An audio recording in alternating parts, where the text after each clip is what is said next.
5G is here, but the big carriers want you to sign a pricey long-term contract to get access. Well, not anymore, because Straight Talk Wireless has rolled out 5G coverage nationwide with deals like our Silver Unlimited plan for just $45 a month and no contract. And get a Samsung Galaxy A32 5G for $249, all on America's best networks. 5G coverage, 5G phones, less money. Straight Talk Wireless. Available at Walmart and Walmart.com. 5G capable device required. Actual availability, coverage, and speed may vary. See terms and conditions at straighttalk.com.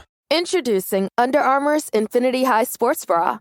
Its ergonomic design is molded to support the natural movement of your body. With cord-out padding, the better breathability eliminates extra bulk without sacrificing support. And quick-dry padding is Under Armour's fastest-drying padding yet. When you're lifting heavy, running fast, and pushing yourself further than ever before, you need a bra that will help you go that extra mile and make you feel your best. Shop the Infinity High Sports Bra now at UA.com. This podcast is a member of the Voices of Wrestling Podcasting Network. Visit voicesofwrestling.com to hear the rest of our great podcasts, as well as show reviews, columns, opinions, and updates across the world of wrestling. Mickey, fishy.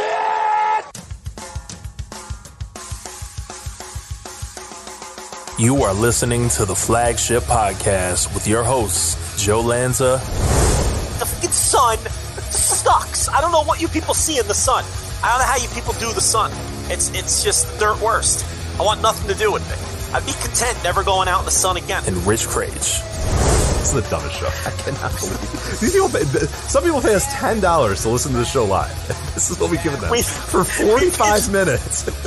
Been doing this for 10 years. Why? We're bigger than ever. More people listen to us than ever. Why? And we are live here on the Flagship Podcast. I am Rich. He is Joe. Joe, what's happening? Took you a while to get the show going there. Was everything all right over there? It was all right. You were to yourself. You were muttering. I had something ready to go. I had like a bit that I wanted to do, and then I couldn't find the thing for the bit, and I found the thing for the bit, but I had it ready, and then I didn't have it ready, but we're good. So, thanks for blowing up my spot, though. Great. Love it. Well, what do you got? A surprise game for me or something? Not a surprise game, no. What I was going to do, this is like I don't want to do it anymore now. I'm not going to. Yeah, I know, because this is like I'm done. This is like planning a surprise party, but the person sees everyone's cars outside the house. Forget it. Talk about Money in the Bank. WWE's moving on at Allegiant Stadium. Just go. And then I come in the house and I'm like, oh, what do we got going on here? Yeah. Because I come home early. Yeah, why do you have so many 2 liters of soda? Why do we do this much soda? Yeah, well, geez, yeah. I don't know. I'm waiting to start the show, and you're over there muttering and cursing to yourself, and I didn't want to say anything. I just wanted to let you do your thing. I figured, I don't know, some kind of technical issue that, let's be honest, I can't help with anyway. So I just, sat there and waited. I don't know. I didn't know it was a whole thing. No, it was just a Google related issue. So what I wanted to do, we have like flagship things that just become a thing. We don't intentionally want them to become a thing. They just somehow become a thing. The most famous example is probably fuck chairs. Not a weekend goes by that we don't get a picture sent to us of a hotel chair. And all over the country, we've gotten fuck chairs from Ireland to Australia to New Zealand to anywhere in America. At some point we should have logged these, because we probably have covered like an insane amount of fuck chairs in our time of doing the show. People sending us various fuck chairs. There's a lot of listeners that are going to Las Vegas this weekend. I promise you, multiple fuck chairs will be given to us. We will just be bombarded by them, whether on Twitter, on Discord, in DMs. I get text message fuck chairs sometimes. That's how wild it gets sometimes. I'm like, congratulations on the sex. Have fun, Yes. And then we always say, and then people like expect us to give pithy thoughts about the sex chair. Yeah. Because they feel let down. Like, there's been people where they've sent me a sex chair photo, and I'm like, oh, okay. I move on with my day, and they're like, so, what do you think? And I'm like, I don't know. It's like, looks rough. I don't know. It doesn't look like that good of a chair, but have fun, if it is what it is. So depends on the size of the lady. I don't know. I don't know. I can't always give an opinion on the fuck chair. But you need to. People just demand it. But one that we have recently acquired for some reason is buttermilk. For some reason, on some episode 6 months ago, we talked about buttermilk. I don't even remember. Oh, you were talking about like old timey movies, right? Yeah. And now all of a sudden we get people being like, I was watching this show and they talked about buttermilk, or I was at my grandma's house and she was drinking buttermilk. Like, Yeah. All right, cool. Like, so just people tell us about buttermilk related things these days. Yeah. So you probably know this, but some sports fans know this, that this weekend is the Indianapolis 500. And the tradition after the Indianapolis 500, I think we talked about this during the original buttermilk episode, is to drink some type of milk after you win the race, right? Sure. The American Dairy Association of Indiana, they've been doing it forever, long time thing or whatever. And we talked about last year, like, who they still offer buttermilk as an option, but who in God's name would ever take buttermilk as an option? What would possess you to finish a race and drink buttermilk? And the numbers are dwindling. The numbers are down to the very, very final bits here. But I do want to inform you that 2 drivers have indicated that if they do win this race, they want buttermilk. So who are we rooting for here? Ed Carpenter wants buttermilk. Ed Carpenter wants buttermilk. Okay. Because they have these little. So he requested whole milk because you get whole, 2%, fat free, or no preference. Which I feel like no preference is really like if for people that drink milk, you can't say no preference. If you're a 2%er and someone gives you whole, that's a big jump. That's a big jump. Difference. Fat free to whole, that's a huge difference. Ed Carpenter, that's very similar to the pro wrestler Edouard Compartier. Yes. I do not know if this, if I don't think they're related, but because their names are different. But and Felix Rosenquist also has requested Rosenquist. Yes, with a Q. There's a Q in the middle of there too. Yes, that's like a hockey name. Listen, I don't know anything about car racing. I don't get it. I don't watch it.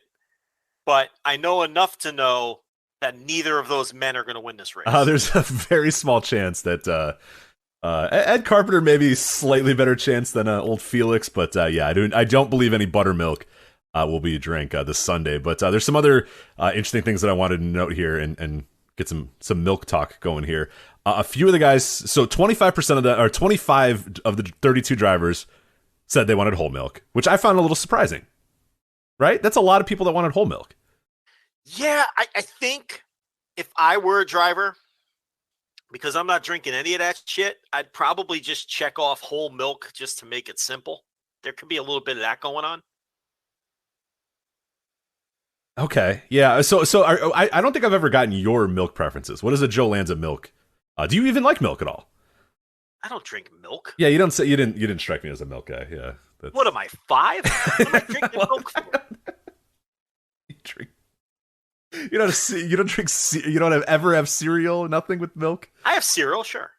What kind of milk do you put in your cereal, Joe? I count that as being milk. You want to know what kind of milk we got? Yes. In the Lanza refrigerator? No, what milk does Joe Lanza, if Joe Lanza's pouring a bowl of, I'm trying to think of your cereal preferences too. You strike me as, you don't like the old guy stuff, but you don't like the full on kid stuff. I'm trying to think of the blend of the two. You're right on. I'm right in the middle. Because you're not eating grape nuts or like no. Like Special K. No right, chance, you're not eating that, but you're also not eating Lucky Charms. It's something in between, but I don't know what that in between is exactly. No, I'm not eating like Tricks. Right. Yeah. It's not happening either. But I don't know, what is that in between cereal these days? I guess I'm out of the cereal game a little bit. I don't have as much of it anymore. I don't have cereal a ton. Every now and then I get a hankering for some cereal. It's a good post show. I will say the best post show meal ever. It's easy. Is the bowl tired. of cereal. Yeah, after one of these shows, getting a bowl of cereal is solid as hell. Yeah, I like a frosted mini wheat. I like a frosted mini wheat. Okay, that's a good. See that's a good balance of old man cereal, but also like you get a little bit of the sugar still. You still want some of that fake sugar. Gotta have some sugar. You can't go grape nuts. You can't do it. It's you can't do it. Oatmeal squares. No oatmeal squares for Joe. I'll do a cinnamon toast crunch. That's a good one. That's a solid one. That is a really good cereal. I'll do a Cocoa Pebbles. Ooh, see that's we're getting close. But Fruity Pebbles is the young man's cereal. The problem Cocoa is the adult's version. The problem with the Pebbles line, right? I don't buy it anymore because what I discovered was if I give it to the kids and they don't finish, If you don't get to the bowl quick enough, the bowl is destroyed because you got to like chip it off with a fucking ice chipper. Yes, that's true. Do you know what I'm talking about? I do, because I live with someone who never runs water on like dishes. Just throws whatever she was eating goes into the dish, the sink. No, nothing rinsed, just goes in, and then I'm like, you gotta put water in there, and many times the Pebbles have been a victim of that, where I'm like, you have to run water in this thing, or you have to empty it out, because like I'm literally chipping. I'm like, I grab a spatula to try to rip it off of the side, which cannot be good. That's going into your body, by the way, which is not good. What is with the Pebbles line? Why are there like little? They're like little glue pellets. I don't know. Understand. Again, you're putting that into your body. What is it doing in your body? I don't even want to know. They're sticking inside your esophagus and your fucking pancreas or whatever the fuck. I don't think food goes through the pancreas, does it? It goes. I do a wrestling podcast. I know nothing of anatomy, so it goes through the esophagus. It goes through the stomach. It goes through the small and large intestine. Then it goes through the colon. And then it comes out your asshole, right? I mean, that's the path. Sure. Yeah. Sounds good to me. Did I miss any organs? I don't think I did. The other organs are like supplemental organs. Like they help break down this stuff. But yeah, ultimately the food is going to travel in those places. This is a good example of you shouldn't talk about shit when you don't know what you're talking about. We have no fucking idea what you're talking because about. I'm saying all of this confidently, and I really don't have any clue. I'm not a whatever you call botanist. Wouldn't be a botanist. Definitely, certainly not a biologist. Botanist. No, some kind of fucking scientist. I don't know. Botanist. I talk about wrestling for a living. What do you want from me? Yeah, it's very clear we do not know it. If we knew anything about anatomy, we probably wouldn't be on here every single week talking for 3 hours about. But I mean, about those milk are some cereals. Wrestling. Those are some cereals I do. I don't buy the Lucky Charms anymore either. I'm going to tell you why. Because when I was buying the Lucky Charms, TLB would sneak down into the pantry at night, eat all the marshmallows out of the Lucky Charms. Oh, so then you get an old man cereal. You think you're getting a blend, and you were actually getting an old man cereal. And the kids are upset because then I make them cereal, and there's no marshmallows in the cereal. Yeah, that's fair. And I'm like, well, that's your mother, because I don't do that. I'm not a marshmallow thief. That sounds like a marijuana related snack. Absolutely, there. 1,000%. Yeah, is that? You know what else she does? Yeah. She takes the ice cream out of the freezer and sneaks it up into the bedroom at night. And she eats it out of the container, like what do you call it? The pint or the half gallon, whatever it is. But she eats it around the sides and creates a moat between the ice cream and the container. So that's how she always gives it away that it's her, because she creates like an ice cream moat around the sides. Okay. Because she says it gets softer on the sides first, and she likes the softer, slightly melted ice cream. I got that. So there's like this weird cone thing that, okay. Then there's like a rock in the middle of frozen ice cream when I go to get some ice cream. Okay. No, but those are the cereals. Okay. Now look, I'm probably eating 5 bowls of cereal per year.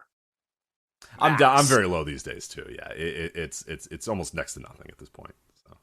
Yeah. Now the milk. Your original question was, what milk am I pouring in those 5 bowls of cereal? The Lanza household is a 2%. It's a 2%. A 2% family. Yeah, I grew up in a 2% family myself. Yeah. 2%. You guys don't mess with the oat milk. There's no almond milk in there. No soy. There's no gimmicky fucking millennial milk in there. It's just 2%. I have oat milk, as you could probably assume, as being a shitty ass millennial that I am.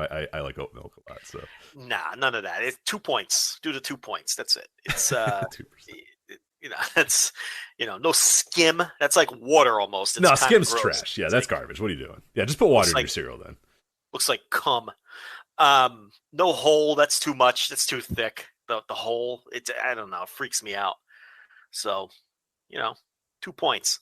I don't think either of those guys are winning that race, though. I don't know a ton about fucking racing. No, you're pretty on point there. There's some other extra caveats. So again, like I said, 25% of the drivers said that they wanted whole milk. 6% said they wanted, or 6 total, 25 total, 6 total said they wanted 2%. 0 wanted fat free. So they're with you on the skim milk. Like I'll literally just have water at that point. Like don't even bother with that. Yeah. And then the one no preference guy. Who is Juan Pablo Montoya, who I do not believe is winning the race either. So I think he was just like, You serious? I mean, it's not a problem. Like, whatever. Like, I'm not. If I win, I literally don't care. It'll be the longest shot of all long shots. Just give me whatever the hell you have. Then I don't really care. It's fine. Well, what did he pick? What's weird though? He said no preference, but then he said he wanted chocolate. So he just wants it to be chocolate, no matter what. No preference. Okay. No preference, but so he's fine with whole 2% or fat free, but he just wants it to be chocolate. What did Dick Trickle pick? Dick Trickle, unfortunately, will not be racing.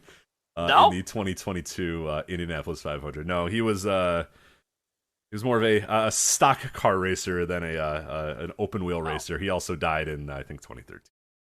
Oh, okay. Not a great end to Dick Trickle's life, unfortunately. So I just wanted to say Dick Trickle. No, as you should. I I was a big fan of Dick Trickle growing up. I have a pencil somewhere in my parents' house maybe that says Dick Trickle fan club. He had like a fan club, and I made my dad make me join it, and he's like, all right, whatever. Dan Patrick made him famous because absolutely, yeah. Sports Center, every NASCAR race every weekend, he would read the highlight, read the winner, and Dick Trickle finished 39th. He was never very he always fine. He was fine, but his legend was far outweighed his actual production. Well, his name is Dick Trickle. Yeah, it's Richard Leroy Trickle, and he was like, you know what? Let me go by Dick. You know? Gotta go by Dick. Dick Trickle. Yeah, I mean, just the perfect last name for a guy named Dick. Yeah, it's fantastic. So, a few of the other one driver said he wanted ice cold whole milk. He requested ice cold. That's pretty specific. I hope he loses. Yeah, I agree. It's like, all right, look, man, whatever. Eat shit. You get what they give you. He's... another one said, please make sure it's cold. It's like, whatever, man. We'll try our best, but... Jerk. You're pouring it over your head. Exactly. You take 2 sips, pour it over your head, it's fine. One guy said he wanted fresh cold milk. Like, what does he think they're giving him? Like, how fresh does Dalton Kellett want his milk? He said fresh cold milk. He's the only one that specified fresh, as in, like, I don't know what the other option would be, or how fresh he really wants this milk to be. Does he literally want a cow to be next to him and milked in front of him and then present it to him? Like, what does he want here? What series? What is like F1? What is this? This is IndyCar, NTT. IndyCar. All right, hold on. Let me get that. Let me pull my bookie up here. IndyCar. Oh, there's some good odds on that my book. If they were doing an ad, I would do a whole read on that because I think there's some money to be made this weekend. That's all I'll say. F1's that European shit that's real trendy right now, right? That's what that is. Yeah, I got confused. They look the same, the cars. What do you want from me? Similar, yeah, pretty similar. Let's see. The favorite is this Scott Dixon at plus 550. Yeah. What is his? Let me see what his milk preference is. Quick. Scott Dixon, whole milk, no other, no chocolate. No, he doesn't care. Just wants whole milk. Just give him the whole milk. What were these two guys that wanted the? Ed Carpenter wanted buttermilk. Ed Carpenter is plus 2,500. Yeah, not great. Yeah. But and then Felix. He's in the middle of the pack. Rosenquist. Plus 2,000. Yeah. They're not the longest shots by any stretch, but they like you don't want to be this Stefan Wilson here plus 30,000. No, yeah, not good for him. He must be terrible, Stefan Wilson, right? He must stink. Stefan Wilson must be the Dick Trickle of fucking IndyCar. What are the current odds on Juan Pablo Montoya? He was the one that had no preference on his milk. He's got to be very toward the bottom. Plus 8,000. Yeah, he's like, look, it's probably not happening, so whatever. Here's one. I've heard of a couple of these guys, like Tony Kanaan. You've heard of Tony Kanaan. Yeah, he's a long-time racer. He's been there forever. 2% for Tony. 2% for Tony. Are these guys that drive NASCAR but then do this race? No. They're all these guys are IndyCar guys. It's Jimmy Johnson's a fucking. So here's the funny story. He retired from NASCAR and then eventually jumped into IndyCar. He couldn't let it go, so he's doing this now. He's the please make sure it's cold guy. Oh yeah, I hope not ice cold. Santino Ferrucci is the ice cold guy. Who honestly I don't know. That sounds like a guy you should root for. But he's the one that wanted it ice cold. So I'm rooting for Santino Ferrucci. Well, he wants the ice cold milk. You told him to fuck off. So plus 8,000. I'm gonna put a couple bucks on him right now. Yeah, why not? Yeah. What's the worst that could happen? Santino Ferrucci. Worst that could happen is I lose a couple bucks. Yeah, right. There could be a huge accident and there's no one left and he just has to drive by himself around the track a couple 2 hours or so and then Rich, a $30 bet on Santino Ferrucci pays off $2,400. That's silly not to. I mean, how can I not bet You'd be on throwing away Ferrucci? money not doing that. Yeah, all right. Yeah, my bookie really fucked up by not doing odds here because I could have done a whole or getting an ad here. Helio Castroneves wants pink powder for his milk. What do you think about that? Oh, he wants to do the strawberry milk, the Nest. Yeah. The no, Nest I think quick. he just wants it to be pink. I think it's more about the color more so than the strawberry. Too gimmicky. I hope he loses. Who's that? Sponsored by Sirius. Helio Castroneves. He won last year's. Oh, he might win, huh? Yeah, he could. See, I don't know the gimmicks. I don't. See, I would just be like, I don't want any milk. You know, well, like, you'll get in some trouble. That was a very famous. no preference. Yeah. So you want no milk? You're gonna say no go on the milk. You're gonna win and say fuck your milk. I'm good. I would be no preference, Lanza. Okay. I'd say, listen. Hand me I don't milk. care I'll pour it about over your my milk. head and we'll move on. I don't even want milk on my head. That's gross. Can I just like pour it on the ground? Oh, I don't know. Like I'm pouring it out for my homies, Well, right? there was a big controversy in the '90s. Emerson Fittipaldi, he was a driver who owned like orange groves, and he was handed milk and put it away, and then grabbed orange juice, and oh my god, it was because this is like issue? Oh yeah, well yeah, he was just like, well no, I want to sponsor, you know, I'm involved in the orange business, so I want to promote orange juice, and oh my god. the American Dairy Association of Indiana not happy about that. So yeah, that is well, you know, hell with those hucksters. What I would do, I agree. Orange juice is much better. I don't want milk in my hair in that hot sun. You're driving in a car for how long are these races? 4 hours? 5 hours? They're pretty long. Yeah. So Sean Cedar in the chat saying that he's liking your bet of Santino Ferrucci here. Yeah. He gave you his past Indy 500 finishes are 7th, 4th, and 6th. Wow. You could be taking home. How much money are you taking home again? So what? $2,400. Why are his odds so long? I don't understand. Well, do you have bad tires or something? Like, what's the deal? How's that work? Sure. Yeah, you don't understand the concept of racing. So I don't understand. You're like, well, how does one guy pass another guy? And we try to explain it to you, and it wasn't quite working. Yeah. Put your foot on the gas and go faster. I don't understand. Like, there's definitely a hang up. There's definitely a hang up between you and understanding, because you're like, well, I don't know. This guy's next to this guy. I don't know why he just doesn't go past him. Yeah, just pass him. It's a sport. I don't understand. I put it on. I don't understand. I turn it off. I didn't grow up with it. I don't get it. Yeah, that's fair. So listen, you reach a point in your life where you just don't. You can't add new sports. Yeah. No, you don't want to learn a new sport. I don't have time to learn a new sport and everything that goes into it. You know what I mean? And there's a lot to learn here. Fucking tires and drift and fucking all this other bull RPMs. I'm not interested. I can't. Gasoline. Yeah. I tried that Drive to Survive gimmick that everybody. Yeah. How'd that go? That got everyone into the F1. I couldn't get into it. I don't know. I thought it was boring. So you reach a point in life. New sports are tricky to Look, 87 Mid-South's not going to watch itself. So that's the thing, And that's 87 GWFs are not going to watch themselves. All these fucking cocky European guys that are like fucking Borat in the fucking Will Ferrell gimmick. Well, remember that? Borat in the Will Ferrell gimmick. Now I don't know what the hell you're talking about anymore. I know of Borat. What's the Will Ferrell gimmick? Borat played the cocky European guy in the Will Ferrell gimmick. The Will Ferrell movie about NASCAR. What the hell's the name? Oh, right. Yeah, okay. I was like, what are you talking about? Yes, okay. That's what all these F1 drivers remind me of, that Borat character. Like, they're all like, these European guys. I can't relate to these guys. I don't know. I just feel like they're all like, I don't know.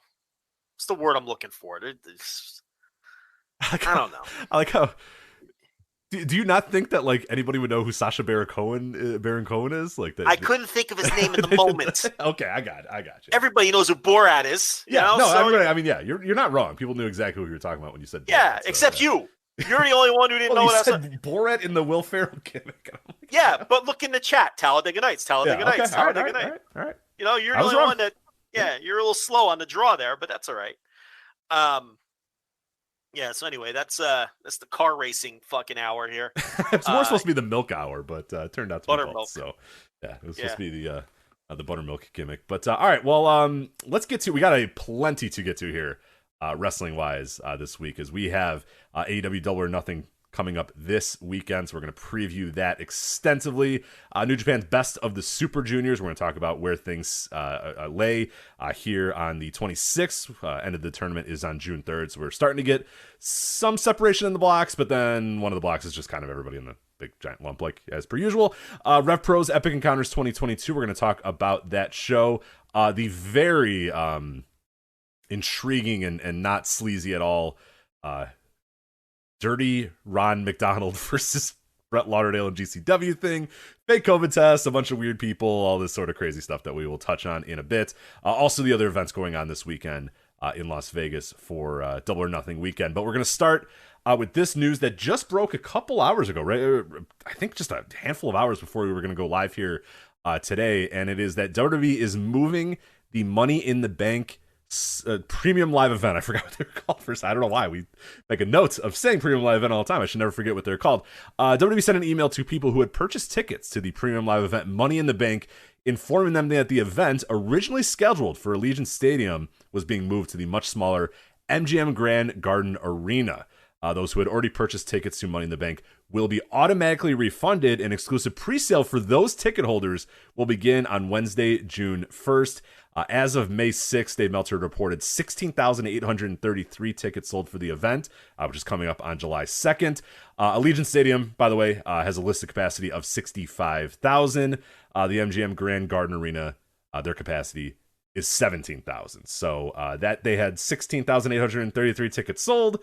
Probably not a coincidence that the building they're moving into has a capacity of 17,000. So Joe, not good. This is not good news at all.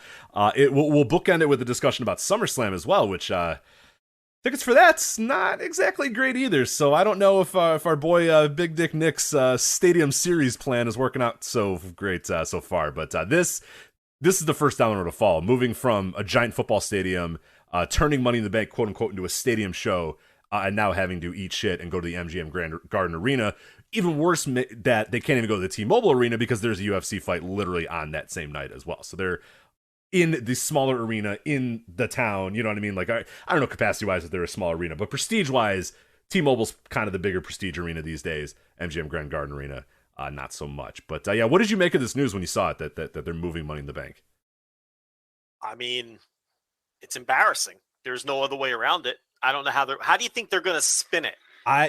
So the classic, WrestleMania 7 was the, bomb threat, security issues that, oh man, well, we can't go to the LA Sports Coliseum. We've sold 14,000 tickets. So I guess we'll go to the LA Sports Arena, which can fit 16,000. Like, it was the exact amount of tickets they had sold, and they realized, oh crap, like, we're not going to sell anymore. If we got to cancel, we're going to cancel now. We don't have to refund anybody. We can just immediately move the tickets over to the new arena. So that was the WrestleMania 7 thing. They said security concerns about the Sergeant Slaughter thing or whatever. They're a pretty crass company, but I doubt they would use like current events to be like, oh, well, we're not quite sure about running a stadium or whatever. Like they're pretty bad about stuff. I don't think they're that bad about stuff, but it's who the hell knows what the reasoning is. Right now, there's no official word from them as far as I know of why they're actually moving this thing. I think what this tells us, and look, SummerSlam's not doing so hot either. Yeah, let me get those numbers for you real quick. Yeah, so this is as of May 20th from WrestleTix. Available tickets still 11,915 available. This is from Nissan Stadium in Nashville, Tennessee, where the Tennessee Titans play. Current setup is for 34,000, which, by the way, 34,000 in a gigantic football stadium is kind of ridiculous too. But tickets distributed 22,519. So far, that is on July 30th, by the way, too. So it's not like that far away. We're pretty damn close to that event too, and it's also SummerSlam, to kind of a marquee event. 22,519 tickets sold. Still 11,915 available, and yeah, the setup is not very big. It's just a 22,000 tickets distributed. Distributed, yes, not exactly sold. Yeah, distributed could be comps, all that sort of stuff. Yeah, but the thing about SummerSlam is they only opened up about 60% of the building on top of that. Yeah, so there's a whole half of the building that's pretty much not doing anything. So like maybe the whole 50, maybe half, because you said 34,000 tickets available. Yeah, let me see what they say the Nissan Stadium capacity is, which isn't always fair for football, but right. It gives us a rough idea. 69,143 is the full. So it's a 70,000 seat building. You have to account for the stupid stage setup though. So maybe a 60,000 seat. You could probably do 60,000 for wrestling if you had to, and they only set it up for 34. Yeah. I mean, that tells you right there they weren't confident. And that, because here's the thing, I think, but it's still 30, they still have 22,000 tickets out, which obviously is a huge number. But look, for WrestleMania and SummerSlam, and I think everyone's known for years, those events, the name WrestleMania and now SummerSlam's kind of become that too, and kind of Royal Rumble too, you can throw them in. That's going to sell X amount of tickets on its own. And then from there, like last year, if you have a big time main event, like The Rock versus John Cena, and we saw the effect that John Cena had on house shows, for the house shows that he did during that run as well, then you can go above and beyond however many tickets the SummerSlam name is going to sell. And we see every year with WrestleMania, before we even have a hint of any matches being announced on television, they sell tens of thousands of tickets just off of the name WrestleMania. I think it was pretty arrogant to think that they could run a stadium for Money in the Bank and see the same effect. Money in the Bank doesn't have that kind of cachet. It took many, many years for WrestleMania and SummerSlam and Royal Rumble to have that cachet to where you can sell tens of thousands of tickets off of just the names of those events. And Money in the Bank does not have that type of gravitas to it. And on top of that, when you factor in that Sasha Banks is gone and Roman Reigns is gone and Brock Lesnar isn't around, well, now you don't have any stars either. So what happened here with this Money in the Bank is you have an event that normally you would not run in a stadium, and it's not an event that fans see as a special event, and none of your top stars are around. And they have failed to make stars, and, there's always going to be some kind of day of reckoning, and this is one of those days of reckoning for not making stars, because they don't have any stars, and they don't have the ability right now with a relatively cold television product to sell out a stadium for a B pay-per-view. It was a very arrogant attempt, and it completely backfired. And now they're running the, fourth biggest building in the city or whatever. So they're refunding everybody their money. And then, I think those people are first in line if they want to buy tickets to the smaller building. Right. And if all of those people buy tickets, they should be able to fill that building. What they have out, 11,000 tickets or something like that? So Dave had reported 16,833 tickets sold for the event. I believe when he said sold, I think he meant out, though, because I think WrestleTix had a much lower number of sold. So it's also Vegas, too, which is Comp City in terms of, so who knows? But yeah, 16,833 tickets sold / out. I don't know the exact number there. That's what Dave said for the event. So they are totally, what they're doing here is avoiding an embarrassment on television, is what they're doing. Correct. Yeah. It was going to look ugly, and they wanted to avoid that. So now Meltzer had also talked about a few weeks ago how the theory inside the company was just run these stadiums, run these gigantic buildings, sell as many tickets as you can with knowing that you're not going to sell out. But we'd rather sell 28,000 tickets in a building that we set up for 38,000 than sell out a 14,000 seat building. Right. That was kind of become the new company strategy. Right. It gives us the prestige. The building will look good. Right. We can do our pan shocks look good. We'll just make sure. And you can see that from if you see the layout, if you go to WrestleTix and see the layout of the SummerSlam show, basically nobody on the hard cam side. They wanted 100% of the audience to be facing the hard cam. Nobody behind the hard cam, nobody to the side of hard cam, nobody, just everybody there. So it would probably look decent. It just fill half of that venue or whatever it was going to be, or 25,000 of that venue or whatever. It was probably going to look okay and look pretty decent. But yeah, this one is this Money in the Bank appears to be very, very misguided in terms of just not even anywhere near the amount that it would look good even to do that. I mean, you'd be moving people left and right to just make it, and not to include like the atmosphere of going to a 65,000 seat venue and having 18,000 people there is the acoustics are awful. Everything's going to sound terrible. Yeah, so this was a case where they couldn't even make it look good on TV, and like you said, get all the benefits of bragging about running, a football size stadium and all of, and then making it look. This was doing so poorly that they weren't even able to do that, so they just bailed and they're getting out of it. And look, they probably had a feeling this was going to struggle to some extent because we had those weird. Okay, is the Money in the Bank briefcase for a shot at WrestleMania now, or is it, so they had that whole thing. They sent Cody out there to shoot like a commercial or an ad. I don't know if you saw that, where he was standing in the middle of the building. The middle of the empty arena, which was unfortunately very ominous. Foreshadowing. Yeah, to what would actually be happening. Foreshadowing. So they probably felt like this was kind of, you can tell there was some juice. There was some extra juice being put into it. And that's why we were wondering, what the hell are they talking about WrestleMania now all of a sudden for? And it's probably just because that's the last thing that they have in that company is, just fucking say something about WrestleMania. It's the only cachet we have anymore. That's why we have WrestleMania Backlash and WrestleMania Raw and WrestleMania SmackDown. They're probably thinking, just say it's for a title shot at WrestleMania. Whatever. We need something. Give it some juice. Give it something. Because I'm sure they looked at these numbers and went, this is dire. And they did all that sort of stuff. And presumably, I don't know the updated totals, but presumably none of that, last ditch, okay, we have to sell X amount of tickets more. None of that shit appeared to have worked at all because now they just decided, fuck it then. We're done. Yeah, I mean, the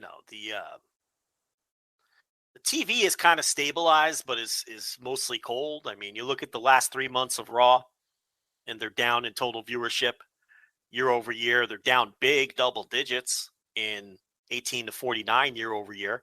SmackDown is down year over year, 18 to 49 the last 3 months. And they're just about flat in total viewership the last 3 months. So the TV's not hot at all by any means. They don't have any stars left. If Roman's going to scale back and Sasha's hitting the bricks, Brock did his little deal and he's gone now again. And Ronda did not spark this time. So she's just another spoke on the wheel now. Who are the stars? It's Cody and who? Yeah. And Cody has proven, because they've booked him well, to be a pretty reliable television draw, which we kind of figured he would be until the worst of their booking habits got the better of them, which haven't happened yet. They've still done a good job with him, so he's still drawing on television. And they're really leaning heavily onto him with these countdown clocks and everything on Raw. So that show's essentially built around him because he's all that they have left. I don't know how much juice is left in Becky. We'll give him the benefit of the doubt and say that we'll call her a star. Bianca, have they gotten her there yet? I don't see. Joe, you're saying that they don't make stars, but I mean, I go on Twitter every single Monday and I hear about a lot of stars on this show. So I don't know what you're talking about. Like the stars. Liv Morgan was a star. Remember when she was losing to Becky Lynch all the time and she became a star? Yeah, there's all these Matt Riddle, a star. I mean, there's a lot of stars every single week on you go on Twitter. Yeah, this show is filled with stars. So I don't know what you're talking about when you keep saying they don't have any stars because I don't know. Right. All they got to do is call up Cora Jade. They made a star in one night. Remember? Right. She's ready to go. Yeah. Star-making performance, Cora Jade. Remember? I do. Yeah. So I don't know what you're talking about with this no stars thing. I mean, they have an embarrassment of stars according to people that I follow on Monday nights on Twitter. So what about Braun Breaker, who doesn't get any he gets nothing in that NXT building anymore. Even the NXT fans he's not even over with anymore. So I figured that eventually they would just wear Cody down to the nub as well, but they haven't done that yet. But outside of Cody, there ain't nobody there. So I could see why people wouldn't buy tickets to fill this football stadium in Las Vegas, which is a tricky market to begin with, for a B show. They're also trying to do 2 stadium shows in 1 month. That's tough. And yeah, like you said, there's other events going on. UFC is going on that exact same night in Las Vegas. Yep. It's just, it's a rough thing. And that's not even including, because we had a few people say, well, do you think Forbidden Door, this is an effective Forbidden Door, and do you think this is an effective this or effective that? I think we've said it, and I don't know if you 100% agree with my stance on this. I believe maybe I answered this in a Q&A or whatever. I just don't think they're the same audiences anymore. I think your AEW audience, the people that would travel for Forbidden Door, I don't know that they were people that were going to WrestleMania or SummerSlam anyway. I don't know that that prospective fan who was like, all right, I'm between SummerSlam and whatever, New Japan and AEW, okay, well now I got to decide, am I going to that or am I going to SummerSlam? I don't think that fan exists anymore.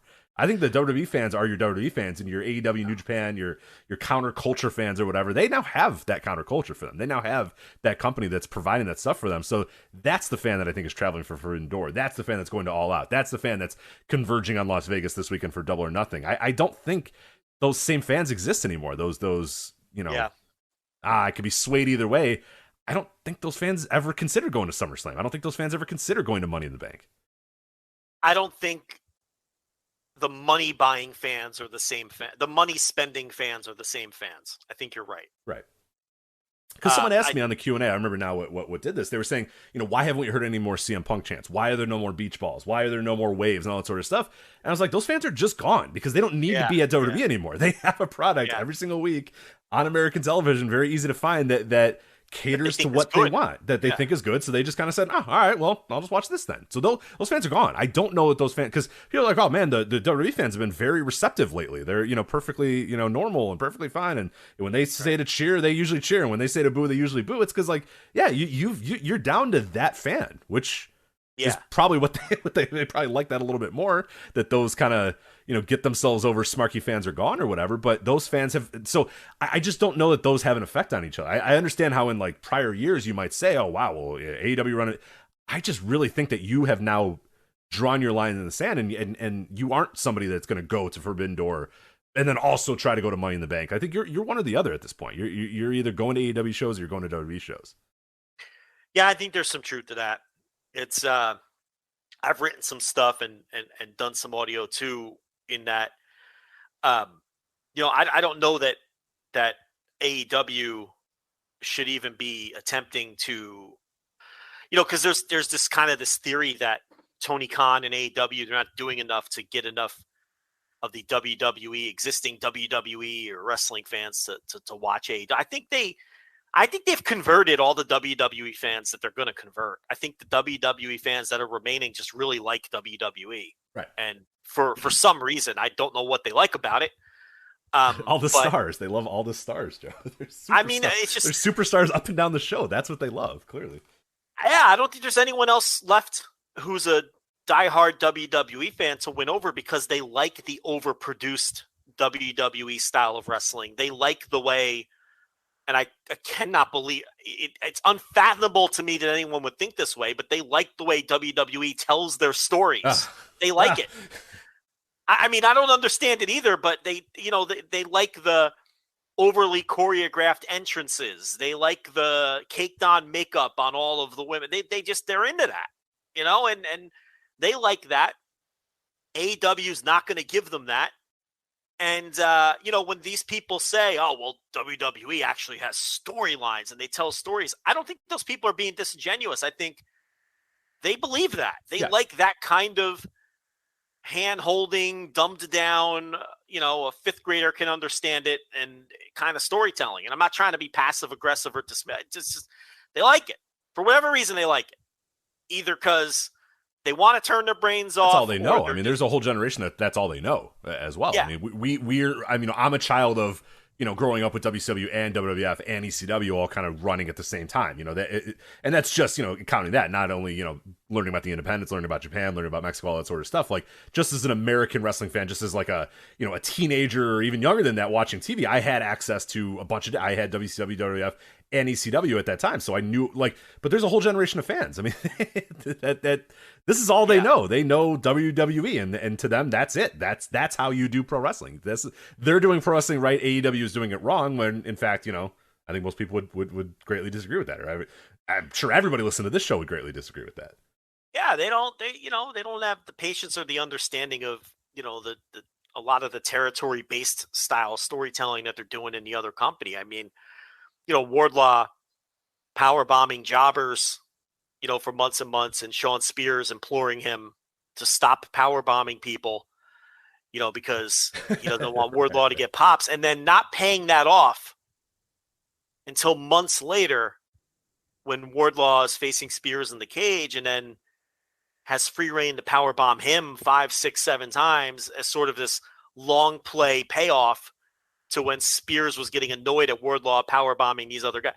Like, because the announcers aren't screaming it at you and making sure that you cannot possibly not understand what's happening, that isn't the kind of storytelling that's going to appeal. So, look, we're drifting off course a little. The point here is, I agree with you. I think that most of the people that are remaining in the roughly 2 million people that care enough about WWE to watch their TV every week, you're not winning them over or converting them, and they're not spending their money. They're not making a decision between Double or Nothing or SummerSlam. They're going to SummerSlam or they're going to nothing. So I do agree with you. Yeah, and I think what then that tells us, if you and I kind of both agree with that, and people listening, you're thinking, okay, yeah, that all kind of makes sense. Then what this is just a failure to reach even your most hardcore fans, even your money buying fans. This Money in the Bank in the SummerSlam, that's not. I mean, this to me, this is a very damning thing. Is that especially something like SummerSlam? I think even more than the Money in the Bank was just a complete. I mean, that was a shot in the dark. Let's try to make another show. We'll put it in a stadium so people will just kind of assume that because it's in a stadium, it's a big show, and it's a big deal or whatever. The ticket buying audience said, nah, it's still Money in the Bank. We don't really care. And it doesn't help that WWE has just kind of pissed on and lit the Money in the Bank gimmick on fire over the last few years, like almost quite literally as well. Like, again, more reaping what you sow. Yeah, I mean, that gimmick means absolutely nothing. If you were going to make this a prestige event, you were about 7 years too late on doing that, and especially after the last 2 years where you gave it to Otis and then basically said, well, shit, now what do we do? And they basically forgot that Otis had it and then just had him lose, whatever the hell they did. I don't More remember. chickens coming home to roost. Yes. And then The Miz last year, where they kind of forgot that he had it, had him win a title for one night and then lose it again the next night after that. But yeah, they've given no care to this gimmick in a while. So yeah, it's more of the baker spoiling the batch. Right. So it's a self-fulfilling prophecy here. That one I made up. Yes. Yeah, that's a good one. Did you make that one up? On the spot. Interesting. Would that work? What was it again? Let me see if that would work. More the baker spoiling the batch. Yeah. Okay. Yeah. Maybe he uses a little too much yeast. Yeah. Too much yeast. Yeah. Oh, you can't use too much. Gotta use the right. Too yeasty. You don't want to be too yeasty. Yeah. In many ways. But yeah, no, so it's not a gimmick that people care enough about. So they took this risk of, hey, we'll put it in a stadium and hopefully our fans will be so dumb that they'll just say, oh, it's in a stadium, so it must be big. And then it's not. And then nobody bought it. And then they try to tell you, no, it's big. It's for a match at WrestleMania. And the fans are just kind of like, nah, not really. Sure it is. So that one, whatever. I'm going to let the Money in the Bank thing just be it. But I think the SummerSlam thing is even more damning thing because that's SummerSlam. You know what I mean? That is a prestige event. That is still one of the big, Royal Rumble, Mania, SummerSlam. But isn't the tell that they know that their ticket business isn't great that they only offered half the building? I mean, it's one thing to offer half the building for your Raws and your SmackDowns.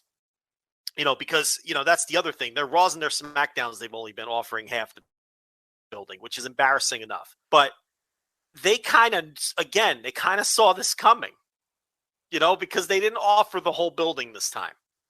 So that's kind of, and what hasn't Vince McMahon's thing for decades been the house show business is the real indicator of what's going on and how people feel about the product. So, is this going to elicit change? Or is it just going to be the old, we've got the guaranteed money. So, what does it matter? Why create stars that are just going to march into my office and put title belts on the table and leave? All right. Fuck it. Right? Why create stars that are going to march into my office and tell me I'm not working Trenton, New Jersey anymore? And you're giving me a raise. And I'm not working the B pay-per-views. So why create stars, right? You've got the guaranteed money. Stars are nothing but trouble. You got a competitor there, which guarantees that the stars are going to be nothing but trouble now because they have options. When Roman walks in the office and says, look, I'm not working house shows or B pay-per-views. I'll see you at Royal Rumble. What are you supposed to tell him? You can't hardball him. You built the whole fucking company around him. Right. Another baker spoiling the batch. Yeah. You know. Let's have him beat all of our stars all the time. Hey, I don't want to work Trenton anymore. Well, shit. Yeah. I mean, again, another self-fulfilled prophecy where everyone said the Roman maybe train. You always used to make the Roman train noise. What was the noise you used to make? Was it vroom, all vroom, aboard? All aboard! Train? Ding ding ding ding! Yeah, that was yeah. it. The Roman train. We talked about it we talked about the Roman train in 2016. We were doing the train noise, saying, "Hey, you're all gonna get crushed by this thing, and the end result needs to be him making it as a star, or else you're fucked." Well, but that's the rub. Then he does get over the hump to some extent here, and now he has all the power. Right. He built the whole fucking company around him. So it's like, there's got to be a balance here too, And, so it's these are all self-fulfilled prophecies, but it's like, the money's still guaranteed. So now they just have to put up, competence ratings and just get another deal, and then they're good for another 5 years. And, rinse, repeat. But it's still, this is a big L today. This is very embarrassing for them. Very embarrassing. I'm curious what the spin will be. The public spin. Maybe they say nothing. Maybe they just no-sell it. Right? But WrestleMania, they had to say something, so they said it was a bomb threat. I don't know if they say anything in this instance. Maybe they just pretend like they were never running Allegiant Stadium to begin with. And they just, look, the Raiders fill it 8 times a year. Garth Brooks filled it. You don't have any stars. It's vaccinated. I'm sure it's a vaccination thing or something. I'm sure, right? Isn't that what was the MSG thing? Oh yeah, I don't know, because kids need to get vaccinated, and that's impossible to do. Well, the Rangers and the Knicks seem to be doing okay. Yeah, and every other event that runs MSG constantly, but yeah, right. Every concert, every Knick and Ranger game. MSG. Look, we've been pounding that drum. That should have been the first hint that something was amiss. Because when WWE is struggling in MSG, man, that's the beginning of a ripple effect in terms of tickets. When you've lost that town to a company that's existed for 10 minutes, when Orange Cassidy moonwalks into New York and kicks your ass, that's a bad sign. Chicago, not quite as loyal to McMahon. He won it like he won every city. But that one you can live with. New York, you can't live with that. To me, that was a horrendous sign. I screamed about it. I argued with Jakar Norguy about it. Everyone came at me. But that was the first sign of trouble right there. Now they're having trouble. Then it was the Raws and the SmackDowns all over the country. And now you see this. Now they're struggling with these stadiums. It's, I don't know. Not good. Yeah, it's interesting. Yeah, it is certainly a thing. I know that the Hell in a Cell, I think, has sold out now, coming up in a couple weeks here. So that has sold out. But again, like, it's, we're creeping up to these sellouts. You know what I mean? We're just barely doing these. And yeah, the damning thing is SummerSlam in a stadium used to be a pretty sure thing, and that's not a sure thing anymore. And it really makes you wonder about Rumbles, about Manias, about all that sort of stuff. It's going to be a really interesting summer here because what's John Cena up to? Give him a call. That's probably the next thing. I mean, I'm sure they have, right? Like, they probably have.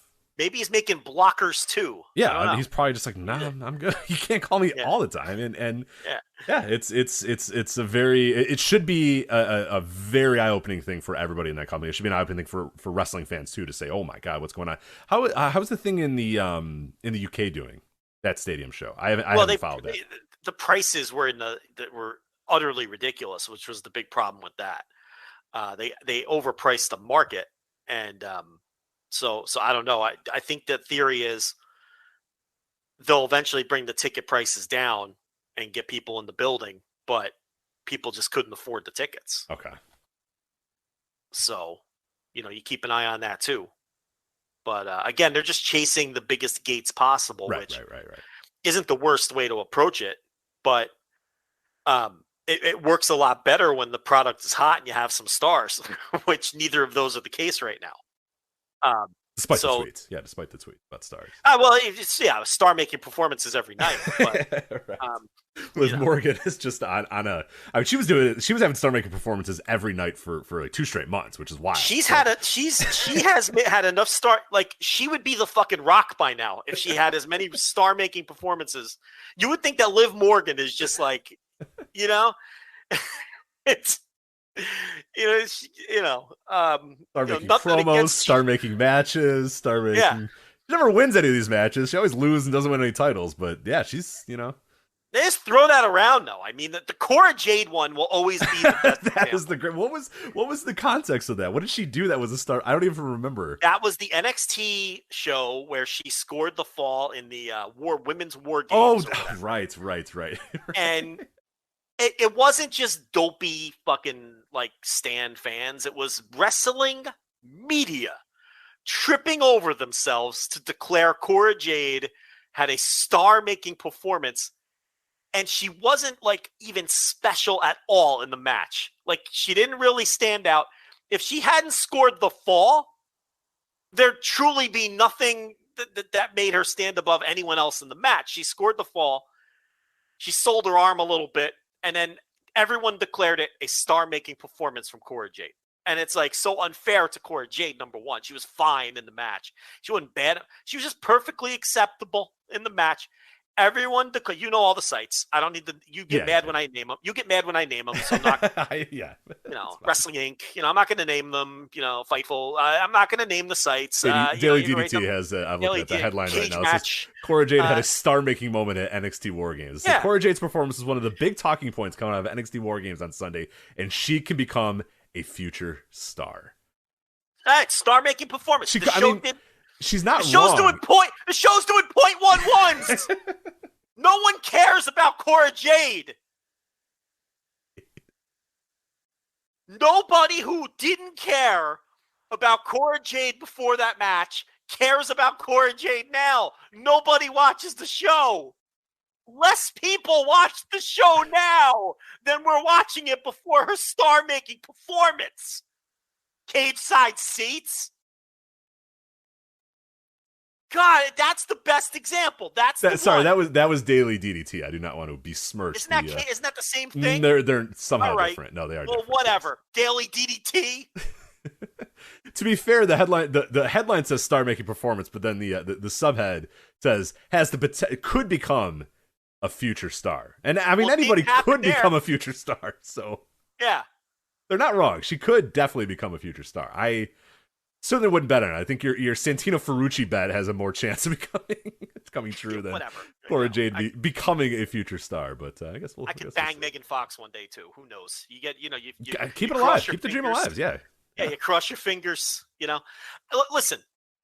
It's just that's the prime example of that phenomenon of star-making performance. I don't think people know what it means. No, they just throw it around, yeah. WWE has won that war. We always talk about the sports entertainment thing. Nobody calls it sport. Not one human being on earth says, hey, you going to the sports entertainment show this weekend? Or, hey, are you watching sports entertainment on television? They haven't won that war. They have won the call all wrestlers stars war. They did win that one. Because people now use that interchangeably with slightly pushed wrestler or a star, or a wrestler that wins is a star. Oh, that was a star performance. Or, wow, he's a star.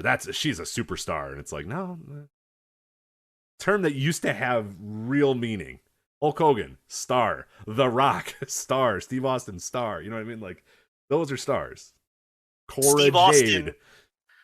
Steve Austin with blood running down his face against Bret the Hitman Hart was a star-making performance. Yes. Can we stop throwing the term around every time like someone you like has a decent little match? A promo segment in the main event of Raw. Yeah. Like that term should really only be used like once a year, if that. If that. I don't even know if it happens once a year. I was going to say, I don't think it should be used once a year. Star-making performance. Yeah. As many times as we've heard that. They still have none. We've heard it about Bianca Belair about a half a dozen times. Yes. And she's way closer than Cora Jade, but I mean, you can instantly think of real star-making performances, and there's a reason for that, because there hasn't been a ton of them. Where that magic happens in that moment or that night. You know what I mean? And it's like, so anyway, that's why WWE can't sell a fucking ticket, because they don't have any star-making performance. Despite constantly making star-making performance. Yeah. There you go. So nobody moving Money in the Bank. So if you had tickets or travel or you bought a hotel or you bought a flight, well, make sure you get on that pre-sale Wednesday, June 1st so you can not totally wait. You're going to Las Vegas, you know. I'd say screw the show. Just go to Las Vegas. Hang out. I'm looking for NXT numbers from last November to compare to now. I think there's less people watching the show now. Yet all of these people on NXT keep having star-making performances. A lot of Nikita Lyons has a star-making performance on a bi-weekly basis for sure. So. Braun Breaker and all the whole gang. The whole gang. Carmelo Anthony, all of them. Carmelo Hayes. Carmelo Hayes. Well, we all know he's named after Carmelo Anthony. Oh, how dare you? How do you know? How do you know that? How do you know that? Because Lennox McEnroe wasn't named after Lennox Lewis and Jim McEnroe, right? Yeah. John McEnroe. Jim McEnroe is an accountant from Denver. John McEnroe. Yeah. God. Tyson Kidd had nothing to do with Mike Tyson. Nothing at all. Yeah. Out of nowhere. So I did we should mention too that the Money in the Bank gimmick, last year's Money in the Bank winner, Big E. So yeah. Another example of things not quite working out very well for the Money in the Bank gimmick. Definitely not. That was a star-making performance too. Do you remember Lennox McEnroe? I'm trying to remember Lennox McEnroe. He was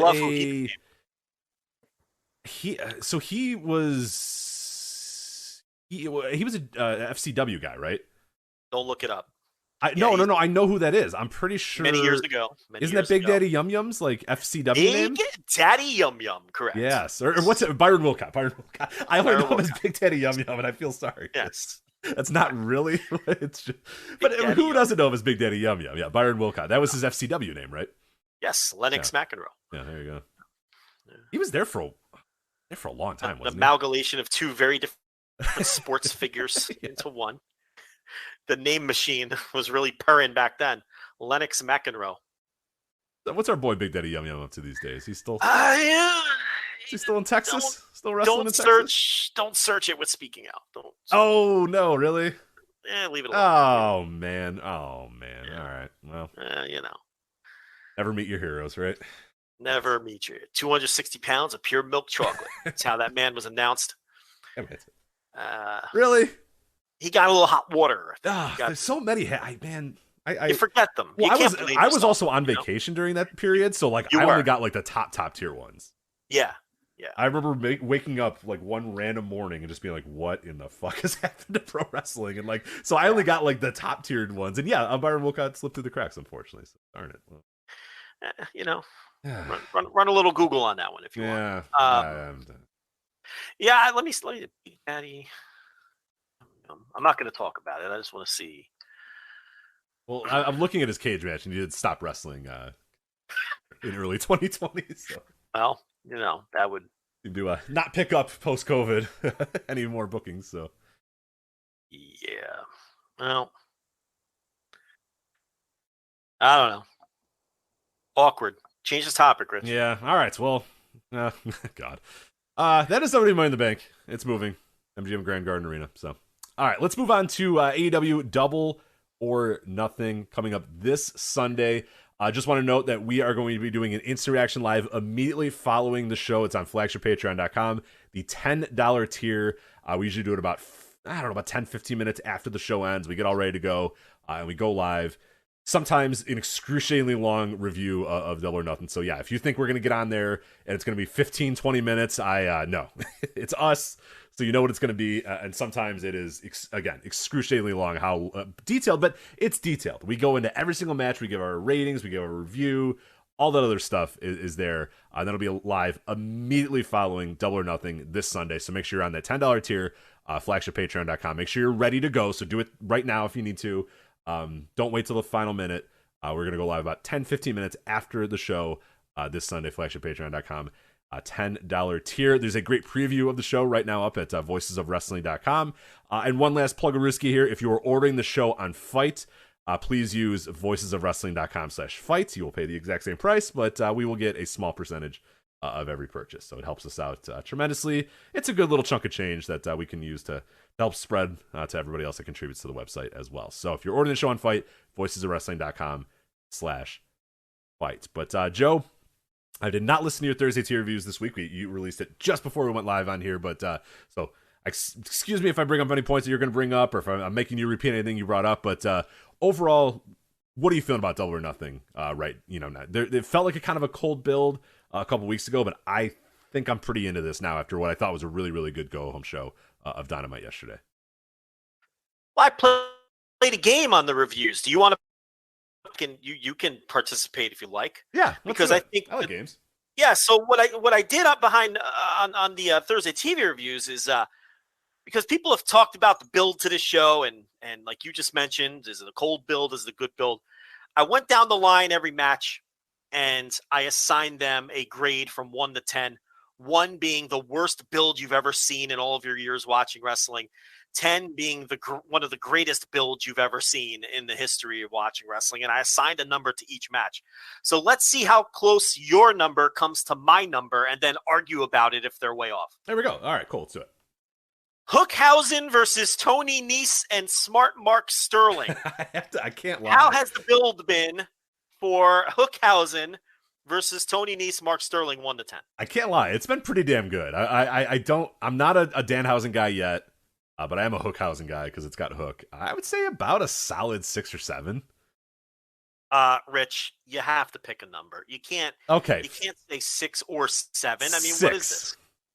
All right, I went 7, so we're on the same page there. It can't be a bad build when you build up to that handshake and the crowd just goes fucking apeshit for Hook and yeah, no, it's been solid. And they've done little subtle things over the last few weeks, so that's been a good build. Danhausen got Tony Nese over. True. I mean, think about that. So I'm not converting. No, I'm not doing it. I'm not converting yet. But long term with this too. I mean, they had Danhausen stalking Hook for a while. They had Tony Nese stalking Hook, and then it all came together with one great angle. It's a great angle, that Tony Nese Danhausen match. So, House of Black versus Death Triangle. 1 to 10 on the build. I think they've put a good effort into it, but my personal preference, I'm at about a 2. I can't do it. Wow. Okay, just so we're clear, we're talking about the build to the match, not your personal preference, right? Okay, so not I have to leave complete personal preference out of this. Well, are you not whether you're looking forward to the match, not whether just do I have to give them credit for dumb spooky videos though? You can do whatever you like. No, I'm not gonna. No, fuck them. They're not getting any credit too. All right, I gave it a 6. That shit sucks. Yeah. I think they've put plenty of effort into it, even if it's not for me. Was my argument. I guess. The match is gonna rock, though. The match will rock. Yeah. Once the bell rings, I have no problem. But I just don't need any more spooky videos or I just want to see ass kickers that kick ass. It's not that much to ask. The match will rock. No, the match will absolutely rock. I'm positive of it. TBS title, Jade Cargill versus Anna Jay. 1 to 10 on the build. It's been a little rushed over the last few weeks, but I'd say a solid 5. I gave that one a 2. Okay, yeah. I feel like they just threw that match out there last week, and then this week they did like a pre-tape thing to kind of patch together a story. That is true. Yeah, I thought the pre-tape was pretty good though, and they did give it like a decent story. Like, she tried to beat me before, but then she lost, and now I've learned under my proteges, and now I'm ready to go. Like, so I think they did a decent job of telling that story. But no, if you've been watching every single week, I get your stance too. I think they did a good job of that promo package. So to me, the build's been okay. But yeah, I get if you're taking it in totality, like it's literally a 2-week build, and really a 1-week build. Let me put it to you this way. 2 weeks ago, did anybody see this match coming? No. So that's not a single person. Yeah. Okay, so let me ask you this, because this was a discussion I had with myself today behind the paywall. Does it matter? In other words, remember when Cody said on one of those media calls, he's like, look, not every match needs to have a lore. Yeah. Have a deep story behind it. Sometimes people just wrestle, right? And I firmly believe in that. I think the top of the card, you got to have some good stories and have people invested and have relatable stories and get people invested. That matters for the top of the card. This is a prelim match. Who cares? It doesn't matter. Yeah. Again, that's another whole generational thing too. Cause I see a lot of people being like, what's the story for this? What's the story for that? What's the story? I mean, it's like, dude, we grew up in pay-per-views where like, half the cards were like dude versus dude, and we're like, all right, cool. Like, whatever. Like, why is this guy facing this guy? Whatever. Like, and those pay-per-views did well. Yes, they did fine. Like, because the top of the card was where the money was made. And the top of the card was what people cared about. And I think AEW has done a decent enough job of trying to tell a quote unquote story in every single one of these matches. But I don't think it's very necessary. I think you probably, and that's why I said, like, that's why I don't think I'm that down on this Cargill and the Jay thing. Because, like, yes, could have been built up for more weeks, probably. But I think they told a concise enough story when they really didn't even have to. They could have just said it, Cargill versus Anna Jay. But I think trying to tell a story of, hey, we faced each other before. Anna Jay's learned under some other wrestlers, yada yada. Like, I think that's enough effort that, you know, I'm all right with. Look, I gave it a 2, but I also don't care. Right. I don't think this needs some kind of. It's a prelim match. Also, nobody in the universe if thinks that Anna Jay's winning, so it's like you don't have to try that hard. No. You know, if Hangman Page just found out his opponent 2 weeks ago and they didn't do anything for it, I'd say, well, that's a problem because you're trying to sell the pay-per-view off of this. No one's buying the pay-per-view for this match. So, all right, so we've got Jericho Appreciation Society versus 2/3 of the Blackpool Combat Club, Eddie Kingston, and Proud and Powerful. 1 to 10 on the build. I am at an 8. I like this build. I went 8. So we're in agreement there. I think this has been good every week. A lot of good moments in this build. I loved Chris Jericho about to challenge them for a stadium stampede, and Mox saying, I'm not doing that shit. I was about to bring up, I think 7 of my 8 was Mox doing, I ain't doing that shit. that's one of my all-time favorite moments. It's just a perfect, like, it's exactly what I would want John Moxley to react like for that. No, like, fucking kidding me? No, I'm not doing it. Get out of here. Yeah.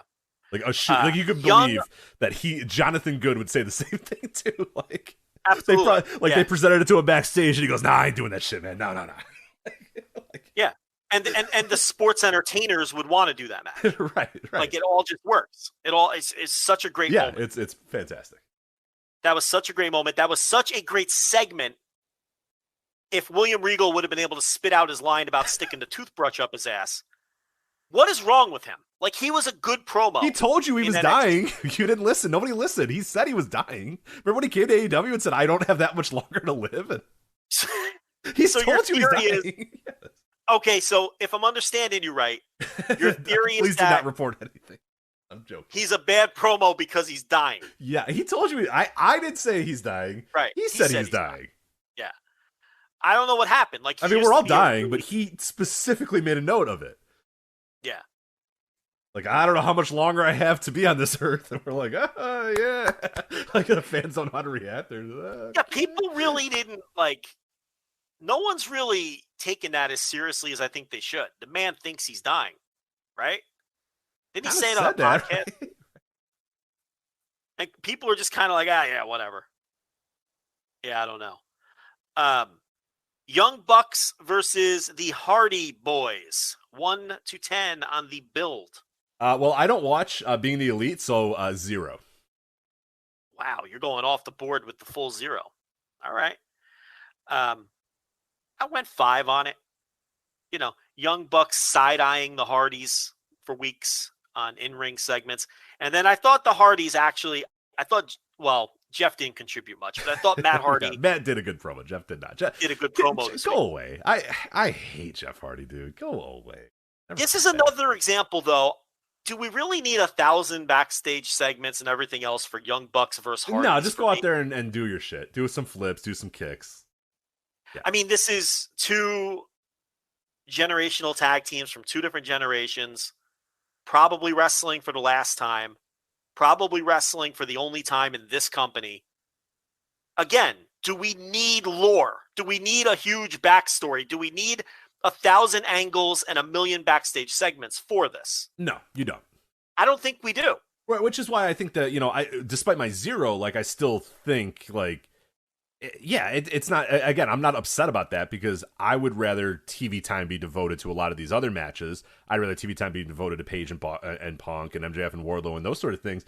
Matches that I think are improved by having more build. Whereas, yeah, it's the Bucks versus the Hardys. It's a challenge match. It's a team inspired by another team. They face each other before. It's the old versus the new, the current versus the it tells its story on its own. You don't really need a whole lot of. I didn't need the Hardys getting run over by cars. I didn't need the Young Bucks turning, screwing them over in a title match or whatever. We don't need all that. It's the Bucks and the Hardys. Like, it's fine. Like, despite my zero, I don't, because at the end of the day, it's like the Hardys versus the Bucks. It's fine. And this is what we talked about earlier. I think the WWE fan needs that. Yeah. Mm-hmm. Or they feel cheated in some way, or they can't understand. I don't know. In this case, I don't need that. But in the Jericho Appreciation Society match, they did do all that stuff and it worked. Yeah. Like, for that match, like this match, we understand why it's happening and what we don't need the angles. Yeah, I don't need, Matt Jackson to throw a fireball at Jeff Hardy. Like, that's not going to do anything for this match. Right. I do, in fact, need Chris Jericho to throw fireballs at random people backstage, though. That I need. And call himself a wizard. I can't get enough of that. That's the best. It's so good.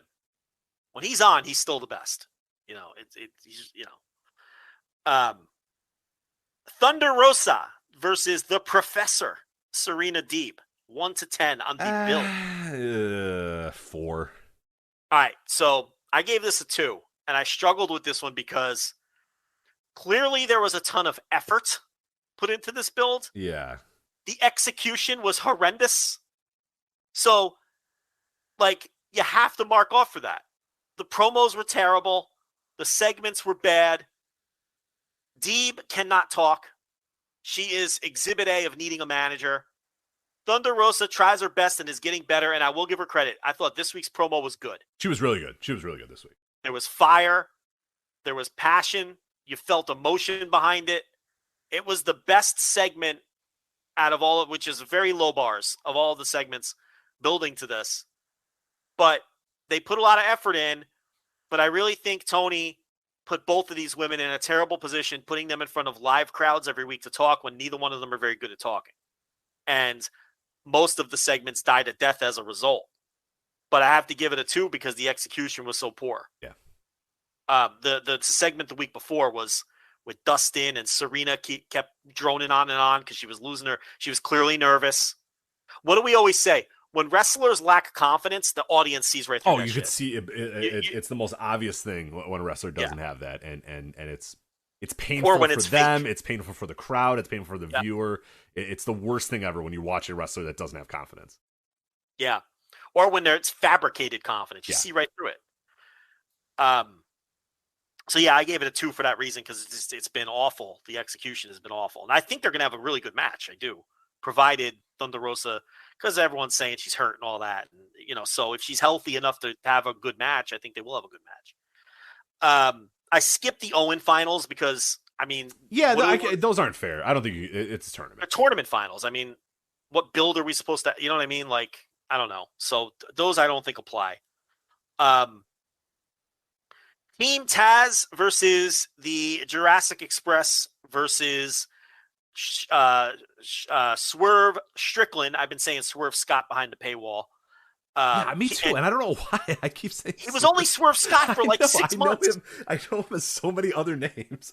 Yeah. The one I should never know is Swerve Scott. Yeah, that's the one I go to right away. I should know him as Shane Strickland. I should know him as Swerve. I should know him as Swerve. I know him as, I always say Swerve Scott now. And I wouldn't have ever said Swerve Scott that many times either. No. How many times did we talk about Swerve Scott on this show? Almost never. Compared to the times we talked about Shane Strickland. But right.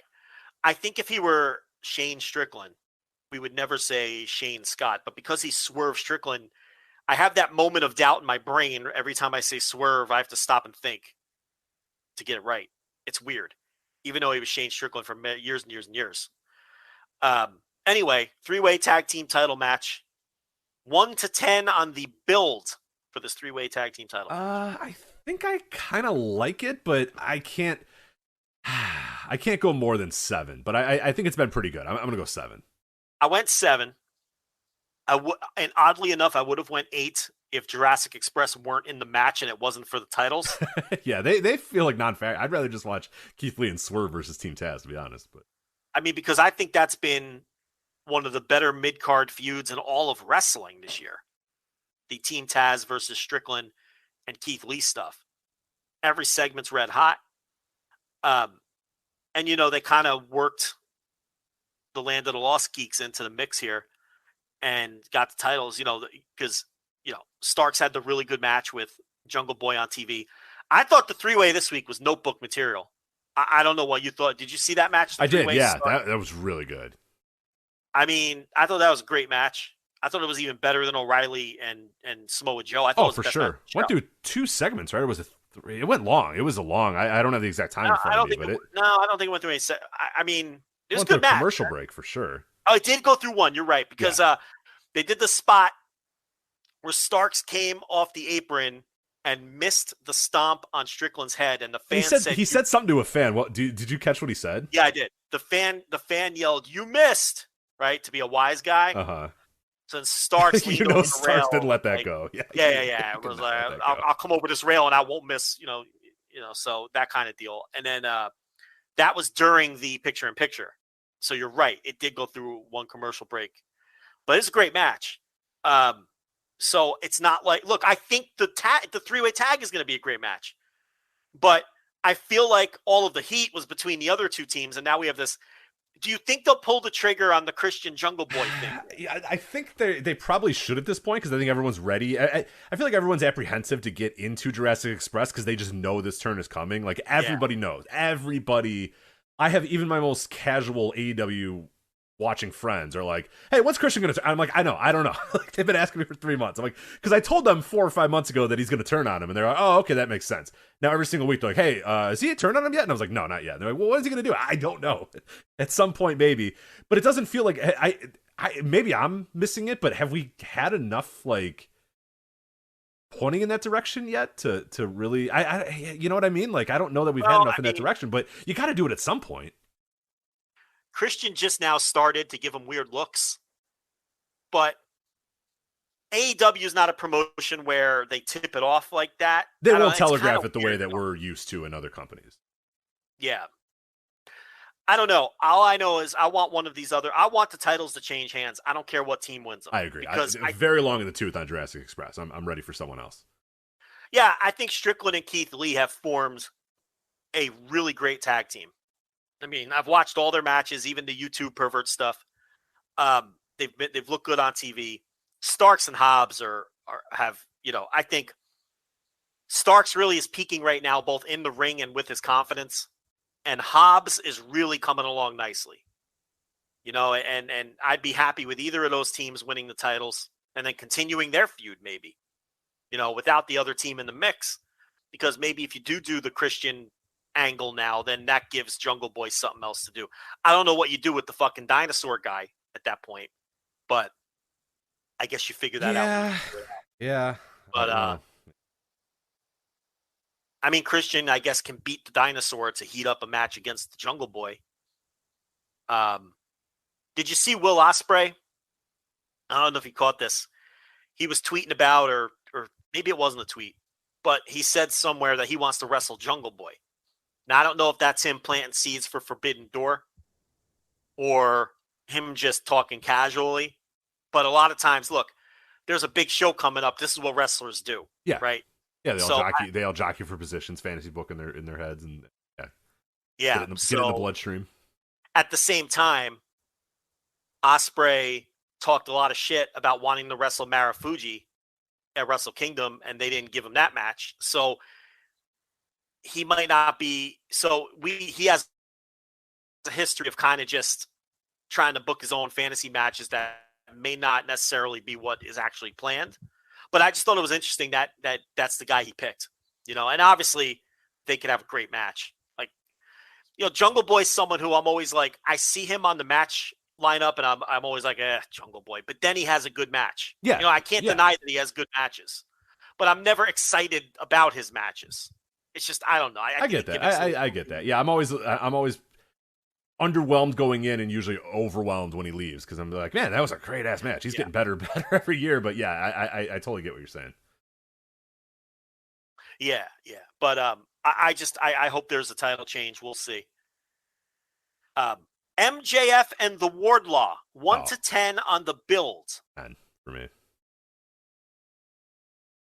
One of the easiest 10s I'll ever give out in my life. I mean, how is this not a 10? They built it over the course Okay, they've been building this since day one of the company. Literal day one of the company, yeah. Okay. Yeah. And the last, when did they do the breakup? 3 months ago or something? I don't know. Whatever. Yeah, last 3. Yeah. So whenever they did the thing where he stuck the ring down for CM, the last pay-per-view, right? When he put the ring down for Punk. Right. And Punk took the ring. So it'd be, 3-4 months ago or whatever. Even without the benefit of a 3-year build, the 3-month build would be a 10. But this shit goes back to day one of the fucking company. I mean, this is just an easy one. I want your opinion on this. I feel like MJF is so good at building to his pay-per-view matches that they're kind of running into a problem. And I don't know if it's necessarily a problem, but they're kind of running into a problem where his pay-per-view matches threaten to outshine the main event going in. This is like 3-4 pay-per-views in a row. You see what you can argue. I do. And yeah, there's, I mean, and sometimes his matches do that as well. I mean, remember the MJF Darby Allin match from man, what was, I forget the exact pay-per-view that was. We spent like an hour on that match alone and doing one of our reviews. Yeah, it is. I guess it's is it a good problem to have or a bad problem to have? I don't know. That's what I mean. How many pay-per-views have you said to yourself when, a couple days out from the show, man, is the MJF match the biggest match on this show? Or is it the title match? No, I mean, I go into pretty much every major AEW show thinking I can't wait to watch MJF versus whoever that person is. So, no, you're absolutely right. And usually when we do these previews, it comes across very obviously in these previews too, that how hyped we are for the MJF match. And maybe not so much as hype for the championship matches. And I don't want to say it and kind of spoil what's going to happen here in a bit with the Page Punk thing. But no, very, very, very often, I would say more times than not, I'm most excited for the MJF match going into a pay-per-view. And that's, like I said, I don't know, that's either a really, really good problem to have or a bad problem. I don't know if that speaks ill of, Page, or it speaks ill of this, or does whatever, or just speaks to how great MJF is. I don't know. Maybe all of the above. Yeah, it's just, he's a student of the game. He's old school in all the right ways. And the cage match last night just, man, I felt like I was watching a territory. You know what I mean?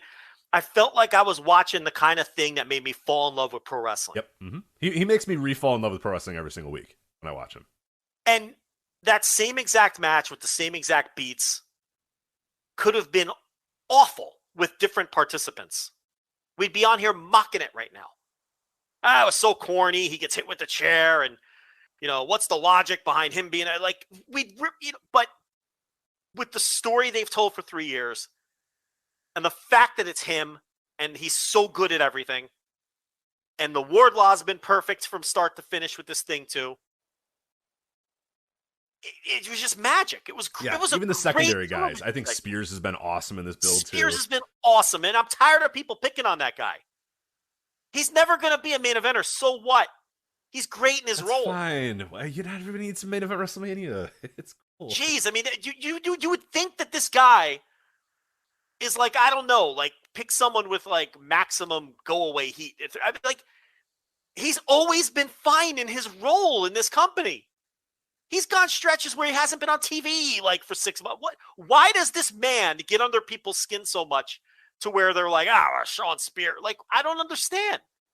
He's been great in this angle. A very instrumental part, and he was great last night. Now, that thing he did with Tully Blanchard, where he had Tully Blanchard's face on his underwear, that was the worst thing the company ever did. Right. Well, yeah. They're not all wins. They're not all wins. That doesn't get enough attention. Like, people talk about Brandy's spooky goth stable, which was awful. People talk about the Dark Order, the infamous Dark Order attack at the end of that December 2019 Dynamite, which made Tony Khan refocus his energy. That was awful. People talk about, whatever any other terrible angles or things that didn't work in AEW. My vote still goes to whatever the fuck that was. I still don't know what understand. Were we supposed to think? I still don't know. It was beyond my wrestling comprehension. It was on a level that even I can't comprehend. Yeah, because these other things were just angles or stables that didn't work. And that's gonna happen from time to time, right? Like, yeah, you're gonna miss. You're gonna miss on some. There's gonna be stuff that doesn't get over. That's gonna happen. I still don't even know why he had Tully Blanchard's face on his cock on his underwear. Like, I don't understand why. Are we supposed to think he had a crush on Tully Blanchard? Are we supposed to think, like, what were we supposed to think? And then it was never addressed again, thankfully. Yeah, they thankfully were like, what was that? Let's never do that again. Yeah, I don't know. That was not only the worst thing they've ever done, it was the corniest thing. That was the most WWE thing that AEW has ever done. Was Tully Blanchard's face on Sean Spears' underwear, on like the dick part of the underwear. I mean, it was very bizarre. Yeah, and I put that ahead of the mimosa match. Yeah, the mimosa match. So the dinner, whatever the fuck dance thing with Jericho and MJF, which was dinner, well done, but I hated whatever. it. Yeah, which, by the way, lost viewers as it moved along. Do you know I still have that saved on my phone? The minute by minute viewership. Yeah, as you should, always. Yeah. I put it ahead of anything you could think of in terms of the most recent, but again, it's more of like a weird thing that, and like I get why they did it. They just needed to jump ahead, and they didn't really want to spend any time with it. It also relates to Tully Blanchard. Was the weird like FTR breaking up with Tully Blanchard thing? Because one day they were just like, let's get this Tully Blanchard thing out of here. Like, let's just do this. And they just have a segment. They're like, family matters to us. Tully family doesn't matter to you. You got to get out of here. He's just done. You know, and we're like, all right, well, what was that about? But I get it. They just wanted to get Tully out, and they didn't really want to spend any time telling this story. So they just, other than just not having him show up and then just pretending that he wasn't actually a manager of that team, they were just like, I don't know, in 15 seconds, come up with something, guys, go. All right, you're out. Cool, bye. I think it was a combination of wanting to turn FTR, and also Tony bought Ring of Honor like a couple days earlier and wanted to move Tully over there to manage Cage and the new tag team. Right. So they just rushed it. They're just like, you know what, fuck it, we'll just fire him on the spot. We won't. Fine with me. Because remember, he's got that fucking tag team. Oh yeah. That he's managing in Ring of Honor, and he's got Cage. So they're moving him over there. But yeah, that was awful. But Spears has been great here. And Spears, he does have a disproportionately great entrance for a guy who's like a lower mid-carder. I know. I wish it wasn't so cool. Maybe that's one of the problems, that he comes out and he looks good. The entrance is cool. The music is cool. The gear is cool. And then like the bell rings and you're like, oh yeah, it's just Sean Spears. But yeah, he's just a guy, but it's like the problem is he's catching up from that first, like he was put in like a mega spot right off the bat. Yes. And I think a lot of people maybe felt embarrassed or let down because they were thinking, oh wow, AEW is going to show that they fucked up with this guy. Like this guy was a nothing on their roster, and now here he is. And then remember that first pay-per-view, that bell rang, and he was just a dude, and you're like, oh, all right, never mind. He's just a dude. Okay. And that's fine. Just a dude is perfectly fine. I don't mind him being just a dude. He can sometimes elevate beyond just a dude. But yeah, there. I think maybe people felt burnt by that, thinking that, wow, look at this. AEW found a diamond in the rough here. And then he was not much better than Ty Dillinger. Then he was still 10 guy. Yeah. But the thing is, if you utilize just a dude in the right ways, then a jag can be beneficial to you. Exactly. And they've slotted him properly and put him in the proper spots ever since.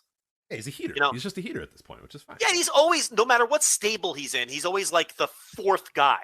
Like, you know what I mean? Like, it's not, I don't understand what's so offensive about his presence. I would get it if he's being pushed. But he's not. He hasn't been pushed since that Cody match. And to be fair, the angle to set up that match was awesome. I mean, that was great pro wrestling. It just, like you said, the match didn't work. And you know what? Instead of forcing it, they haven't pushed him since. No. So what's the beef? He looks good. He looks major league. He has a good entrance, and he does what he's asked very well. So I don't know. I didn't know I was going to spend time defending Sean Spears. Yeah, we've spent more time on Sean Spears than anything else on Double or Nothing. But in conclusion, MJF Wardlow, 10 out of 10 build for me. I cannot wait for this match. I absolutely love it. I think MJF's been masterful. I think Wardlow's been great. I think letting us wait this long to get it as well, I loved. Yeah. There was always we were wondering this. I mean, dude, I was live at Revolution 2020. I was live at a pro wrestling show pre-pandemic, being like, yeah, I think they're right on the edge of doing it. Like they might do it tonight. Like, and we waited 2 more years to do it, and it was worth the wait because Wardlow's better off for it. MJF is better off for it. It's just it's working in all the right ways, and as far as the finish, I don't know if we're even done with it. I think we might see it again. Like it's not I don't know. There's a lot of ways they can go with this. I mean, MJF is great at weaseling out of things. Wardlow, you don't necessarily want him to take a loss, but this might be a good opportunity to give him that one loss and make it feel kind of like a chicken shit win for MJF. I think there's a lot of directions they can go, and I don't think I'd be upset with really any of them. So we got the exact quote that Ricky Stark said to that fan after the fan said, "You missed." Are you ready? Yeah, what do we got? Ricky leaned over the rail and said, "Your daddy should have missed when he came in your mom." So there you go. Fantastic. That's according to our chat. So I don't know if we're misquoting. I apologize, but sure sounds accurate. That sounds like something the Stroke Daddy would say. Yes. Yes. People got wound up last week because the Stephanie McMahon Gracias thing was apparently a viral tweet that either you or I knew about. And they got mad at the guy in the chat. But I do have to say that the guy in the chat, once we said it on the show, he said in the chat, that was a tweet. He's like, I didn't think of that. But we didn't say that because we figured, well, who would fucking care? Well, Rich, people care. People care. If people stop being weird. Just stop being weird. Who cares? Okay? It's not a big deal. All week. I can't believe you guys ever seen this meme. I never saw it. What do you want me to tell you? I was unaware. 35 times a day. Okay, for like a week straight. People say, I can't believe Frank, fuck you. I can't believe you didn't tell them that it was that. He's like, I did. So I apologize to Frank. Yeah. He did say in the chat.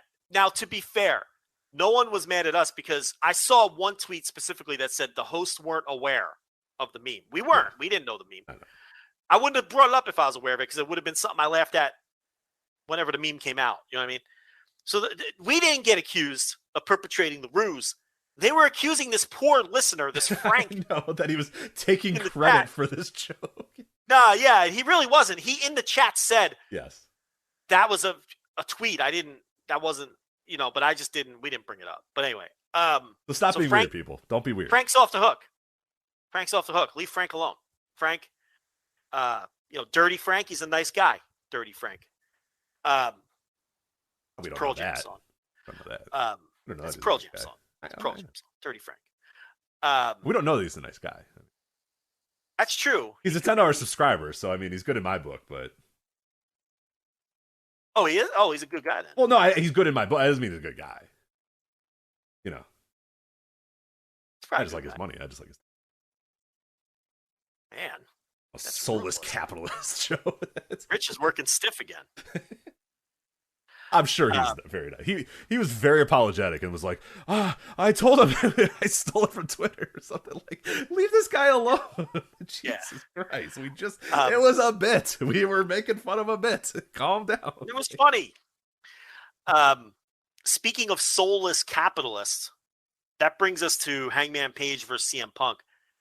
Rich, Hangman Page last night, while cutting a promo on Punk, said, workers' rights, and then didn't follow up on it. What the fuck was he talking about? I don't know. I'm not sure. What did that mean? He's starting a union, I guess, in the AEW. So. I don't know. Like, why did he yell workers' rights in CM Punk's face?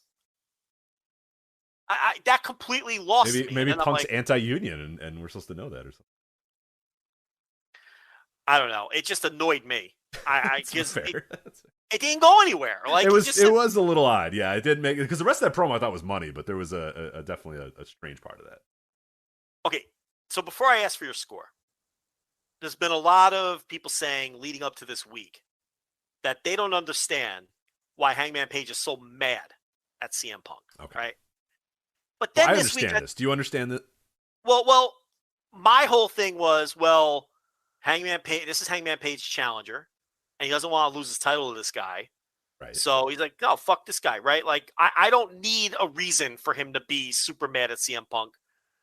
It's just he's the next champ. But put that aside because this week they then explained it. They did the face-to-face. Punk said, hey, look, man, I don't know why you're so mad at me. I'm the number one contender. I'm here to win titles and make money. And this is business. And then Paige starts making a lot of sense. He's like, well, you came here and you're taking people's spots and you're getting all this attention and I don't like you. And you're not going to win my title. Then he randomly said workers' rights for some reason, and that didn't go anywhere. So other than that little part that didn't make any sense, they kind of explained. They finally explained why Hangman Page is super mad at this guy. And it's not just because he's the next challenger. He feels like Punk is just this big shot coming in, and Page has been here since day one, and he don't appreciate it. So that was my read on it after last night. Was that your read on it? So my read's similar, but a little bit different as well. I also think that there was, especially towards the end of that promo, I thought some poignant stuff from Paige, and that's, I think, what we're supposed to get out of the story is that, Paige made allusions to, like, hey, what you are in front of here, this, happy to be here guy, that's not what you are back there. Kind of alluding to the fact that, you can say, hey, I'm just happy to be here, and I'm just loving life. But I think the illusion is that Punk, or the accusation is that Punk is still an asshole. You know what I mean? At the end of the day, back there, not necessarily Vince Russo, like in that back, but kind of saying, like, you come out here all happy-go-lucky, but, I don't buy it. These people don't buy it. We know, you're still an asshole, and you're still an asshole. And when you go back there, you still have, you got your own dressing room, you got your own stuff. And that's, I think, a nice little blend of reality and hell, I don't know how much reality that is. I don't know if there's truly people back there that are upset about Punk or annoyed about Punk or whatever. Maybe there is a few people that are a little bit annoyed about it. It's very possible there is. But I think that's also the other wrinkle of that too, is not just that, hey, you come in here, you take our spots, you do all this sort of stuff, you make the most money, but also that, hey, you act like you're happy-go-lucky, happy to be here, but I know that that's not you. I know deep down you're still an asshole. I know deep down you're still selfish and you're still this, you're still that. Like, so that was kind of, because he would say, he kept saying in that promo, there's things I could say about you, but I'm not going to. And everybody's like, he should say what the thing. We don't know what the thing is. It's like, just let subtlety exist. Like, it's okay. He doesn't have to say the thing. But I think in no uncertain terms, he was kind of saying, hey, I know that you're still an asshole. And yeah, you're not fooling me and you're not fooling anybody coming out here and smiling and shaking Tony Schiavone's hand all the time and being happy. Deep down, you're still a miserable asshole. And I think that's a pretty fun. You're still CM Punk. Right. You're still deep down, you're still CM Punk. And I know you're still CM Punk. I think a lot of that, and I guess they didn't do a great job of doing that throughout the course of the build, but I thought on this week, they definitely honed that in. Listen, I thought this week they knocked it out of the park with the exception of the workers' rights comment, which still makes no sense to me. So, if someone can explain that, the chat was saying it was something that he said on Twitter, but I not being on Twitter, I have no fucking clue. So I don't know. You know what? I was something on Twitter. I was gonna say if someone could explain the workers' rights but you know what? Never mind. I don't want it explained to me. Now that I think about it, I don't care what the workers' rights comment was. It was just dumb. We got this guy here, Brandon Van Diemen. This is a listener who wrote a very thoughtful comment on the Patreon, and I think he has a good theory too. Yeah, which is actually a little different than yours and mine. Are you ready? Yep. I feel very confident that Hangman versus Punk is supposed to be that Hangman is ultimately still insecure despite all the progress he has made, and he feels threatened and insulted by Punk calling him out and also taking away from the spotlight from him. It's kind of, and this is the interesting part. This next part I think is very interesting. He says, and I quote, "It's kind of like a one-sided rivalry that you have sometimes and you see in real life, where one person may have a big problem with another person, while the person that is on the receiving end of those feelings has no ill will towards the other person." Did that make sense?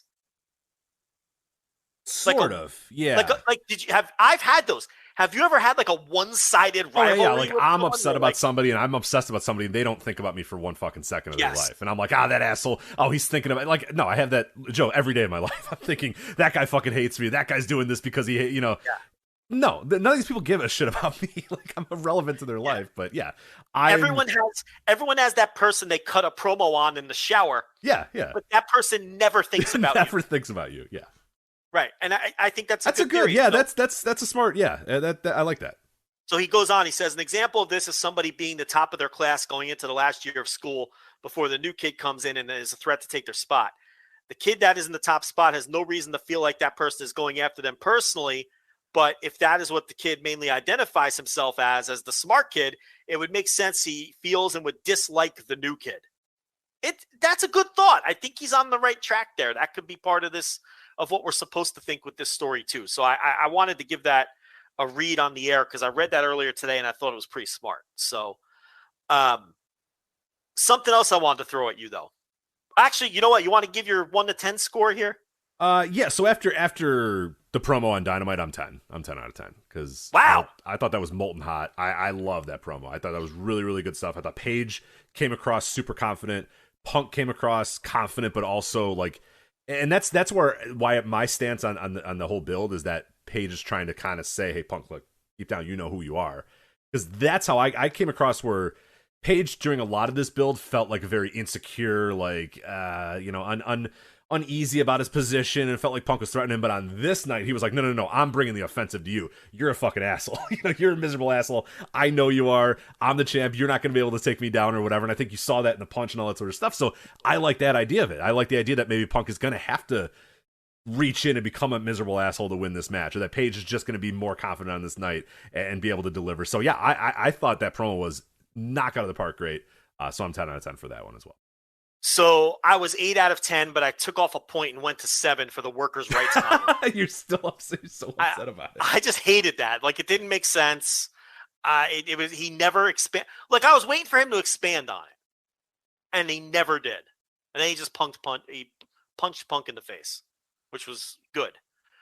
But yeah, I still don't know what that meant, and I did nick him a point for it. I also have a theory when it comes to AEW and Tony Khan. And I know I've said this on the air before, and I think it applies to this feud and this build. I think sometimes Tony Khan has an idea in his head and lays it out and collaborates with the wrestlers involved. And I think sometimes Tony Khan's own headcanon fills in gaps for him personally that don't translate to the screen and that don't end up being presented for the viewer. Because when I heard Tony Khan talking about this feud on the media call today, he had all these little details and ideas of what Hangman Page was thinking, when he was speaking in kayfabe, talking about what Hangman Page thinks of Punk and all this. And it all made sense to me, but I was like, this never came across on my television. None of this. So I think Tony is a very creative guy who has all this in his head. And sometimes I think the thoughts in his head never get to the screen. And I don't think he even realizes that sometimes that's the case. Because in his own mind, he's satisfied with the story because he's been telling it to himself for weeks. But the problem is sometimes the stories never get to us, not in the way that he's thinking about them in his head. Right, yeah, and you've made that point before, yeah. And I think there's some of that with this feud. So I don't know. I did go 7. I'm just... The workers' rights thing, Rich. What the fuck? I don't. What? That was so random. I'm trying to follow it, and I guess it's some Twitter thing, but I don't really care enough to follow it. The last thing I want is my world champion ass kicker to be some fucking Twitter commie. I have no interest in it. Especially this week when he was so. Yeah, but he was pretty fucking awesome this week too. So I think he was making fun of Punk. Because Punk was tweeting about workers' rights or whatever. So I think Paige was telling him, you're 2 on Twitter. I think, in fact, it was the opposite. Paige telling Punk he's 2 on Twitter. Is that what he meant? I think so. I don't need that. You're so hung up on it. Just tell me you're going to beat the guy up. I don't want you incorporating Twitter shit into your wrestling. That's the last thing I want. That's very off-putting to me. I don't know. Not for me. I can't see Stan Hansen ever doing that. No, Stan Hansen. Can you imagine Stan Hansen on Twitter? No, get out of here. No, he's just going to spit his fucking chaw at you and tell you he's going to break your neck. He's not going to, talk about, workers' rights. I can't take it, Rich. Just get in the ring and fight. My God. Irritates me. So Khan says they already did a $1.1 million gate. So the show is obviously a massive success from that standpoint. Now the buy rate. Revolution did 170,000, give or take. Last year, Double or Nothing did 140,000, give or take. My read is they will crush last year's number and once again continue their streak of having year-over-year pay-per-view growth. I think the better question for you is, will they top the Revolution 170? No, I think they're going to be just under that. If I had to make a prediction right now, I would put them at about 155, 160, somewhere in that range. I think it's a tough weekend. It's a holiday weekend. There might be people doing stuff. There might be people traveling. There might be some other reasons why people are not necessarily around and ready to buy a wrestling pay-per-view. I agree with you that it's going to beat last year's Double or Nothing, but I don't think it's going to beat Revolution. I think it's either going to come just under it or, somewhere in that 155, 160 range just feels kind of right for me. I think they're going to beat it. I think this pay-per-view is going to do well. I think that that Punk Hangman is the biggest possible title match that they can do for Hangman because Punk is their biggest star. I think the MJF Wardlaw match feels big, and I think that I think they're going to beat the one. They're going to beat the 140. That I'm not. Oh no, they're going to blow it. With Punk being in there, Punk and Page as the main event. Punk going for the title, no doubt. And then you had MJF and Wardlow. No doubt in my mind. They could put anything else on that show. And I don't think they're going to crush it, but I think they're going to top it. And then from there we'll move on and we'll have a baseline for Forbidden Door. Okay, so this workers' rights thing. So somebody in the Discord says that the workers' rights thing Hangman said was in reference to Punk's tweets about workers' rights. And he didn't effectively tie it back to this, how Punk is a hypocrite for saying that right, while taking everyone's spot. Right. The idea is that you say all of this about workers' rights, yet you get paid more than all of us. You get your special dressing room. You get all this sort of stuff. Well, that's how it works. Stars make more money. What's Hangman? Well, I don't know, man. See, to me, it's got you so hung up. That makes me root for Punk. Well, that's fine then. Hey, shades of gray. Cody always wanted shades of gray, and you got it. Like, don't be a dork. He's a bigger star. He should make more money. But then here's the twist. Now people are saying, you said before, that Hangman is kind of needling Punk because Punk was tweeting about workers' rights and all this bullshit. And it's like Hangman is like, come on, shut up about the workers' rights. And it's like, now I want to root for Hangman because he's right. I don't care about workers' rights. Couldn't care less. So you're very conflicted on this match, but wherever the workers' rights go is where you want to not go. I guess is what I'm hearing. I don't know. Yeah, because in the context of pro wrestling, I don't want to hear about this shit. Yeah, you just want guys to kick each other's asses. So yeah, I think it's just another. It's another bullet for Hangman. It's another thing to say. Hey, you talk all this big game. You come out here. You're on Twitter about kumbaya and workers' rights or whatever. But back there, you don't walk the walk. Back there, you want special treatment. Back there, you want everything your way. And then on Twitter, you're happy-go-lucky. Everybody's the same. Equal workers' rights, all this sort of shit. But back there, you don't give a shit about. So yeah, I think that's the. Which I mean that's. Call him a miserable asshole hypocrite, which, that's been Punk's MO his whole career. You're right. So, and Paige is saying, you're not different, pal. I know you're not different. You could pretend you're different, but you're not different. You're the same guy. Because something Khan said on the media call, he was like, well, Hangman doesn't like Punk, and they're not going to go out to lunch together because, Punk's been beating up his friends. He beat up John Silver. And it's like, I'm like going, yeah, that all makes sense, but Hangman's never expressed that on screen.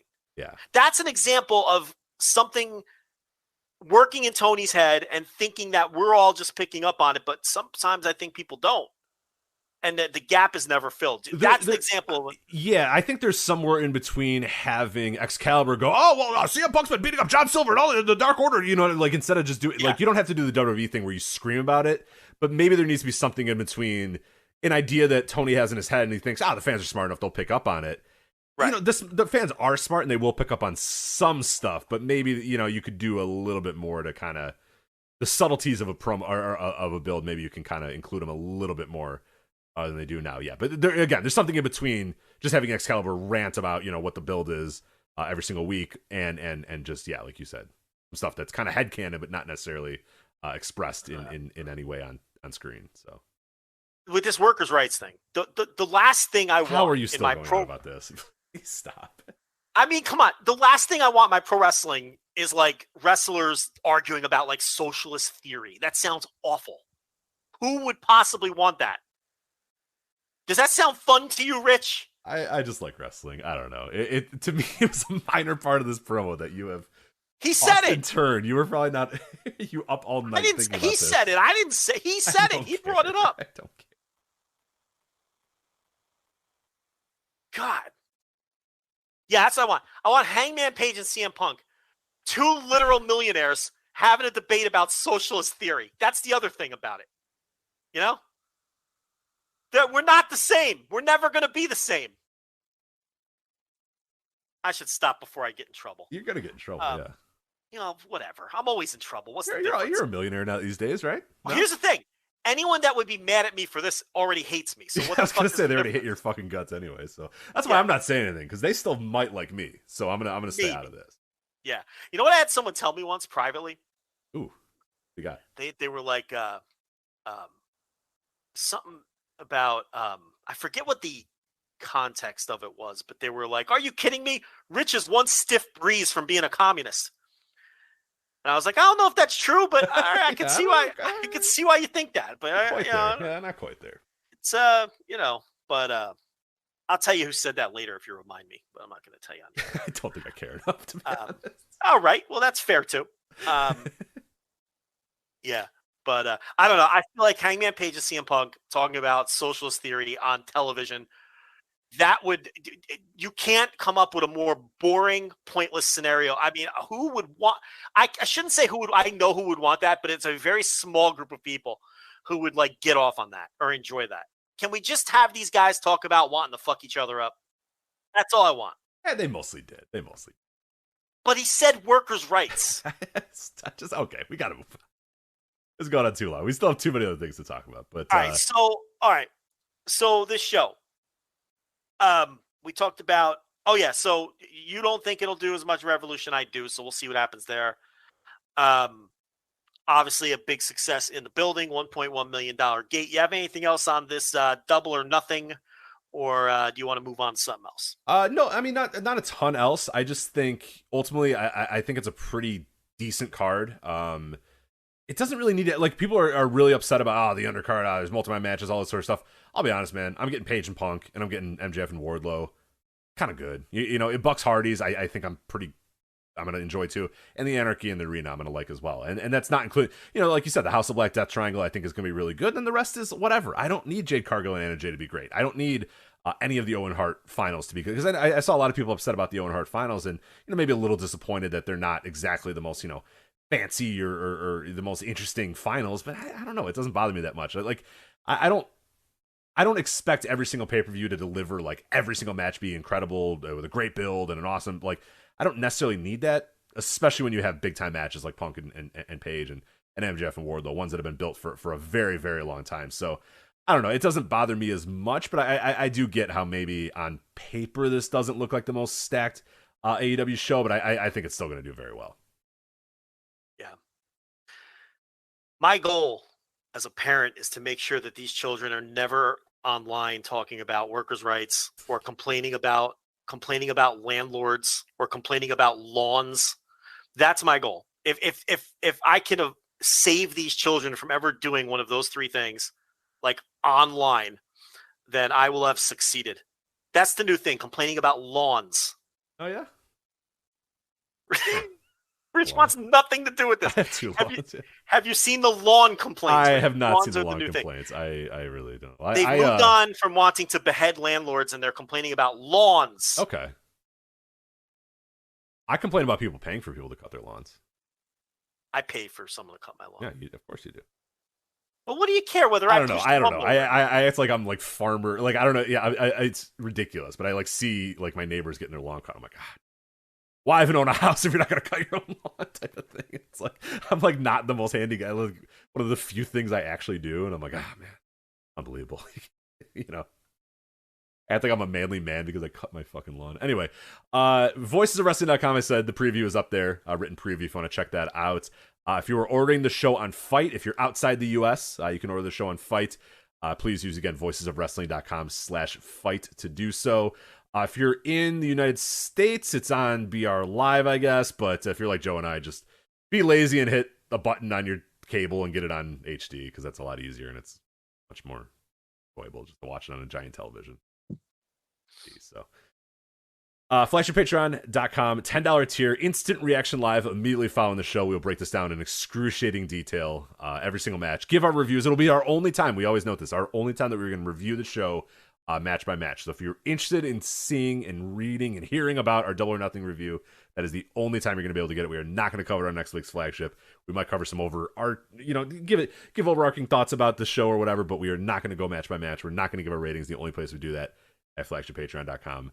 $10 tier immediately following Double or Nothing for instant reaction live. So, all right. 5G is here, but the big carriers want you to sign a pricey long-term contract to get access. Well, not anymore, because Straight Talk Wireless has rolled out 5G coverage nationwide with deals like our Silver Unlimited plan for just $45 a month and no contract. And get a Samsung Galaxy A32 5G for $249, all on America's best networks. 5G coverage, 5G phones, less money. Straight Talk Wireless, available at Walmart and Walmart.com. 5G capable device required. Actual availability, coverage, and speed may vary. See terms and conditions at straighttalk.com. Frontier presents A Tale of Two Homes. I moved in with Frontier Gig Fiber and have been gaming, streaming, and video chatting up a storm with super fast speeds. And I moved in without it and haven't. So you don't have 100% fiber optic network with 99.99% overall reliability? That's correct. Well, it's never too late to upgrade. Don't just move. Move up with Frontier. Switch to Frontier Gig Service and get a $200 Visa reward card on us. Go to frontier.com/moving for complete offer details. Service is subject to availability and all applicable terms and conditions. We got about an hour here, and we got a few topics we want to get to, so we'll do these kind of quickly. New Japan Best of the Super Juniors, getting down to the home stretch here. Things ending June 3rd. As of today, on the 26th, May 26th, I'm just going to run down the blocks. You want me to do that, or you want me to stop? How do you want me to handle setting you up for these Best of the Super Juniors discussions? Well, how much have you seen? What night have you seen? So I watched everything up through like night 5, and then it started to get a little scattered here and there, and then I just was checking out, like, I was going through match recommendations or like a guy that I know I wanted to check out. So I've seen kind of scattered stuff from here and there. Have you seen everything though? I have seen everything up until today's show, which would be Thursday, the third Korakuen show. Okay. I have not seen that one yet. I've seen everything else. Okay, so I've seen most of it. You've seen just about all of it. So I think we have a pretty good idea of everything going on here. So A block, you have Ace Austin atop the block, the upset of all upsets. Don't think it's going to happen, but right now he's at 10 points. Taiji Ishimori is at 8. Alex Zane is at 8. Hiromu Takahashi is at 6. Yo is at 6. Clark Connors is at 6. Sho is at 6. Yoshinobu Kanemaru is at 4. Francesco Akira is at 4. And Ryusuke Taguchi is at 2. And I believe he is officially eliminated from contention on the Best of the Super. Some of the other guys might be officially eliminated as well, but I know for a fact Taguchi is officially out. But yeah, what have you made of A block so far? I think our initial thoughts that we had last week that the B block would be the better block has definitely ranged true. A block, there's been some fun stuff in A block, but yeah, I think B block is absolutely blowing A block out of the water. Yeah, that's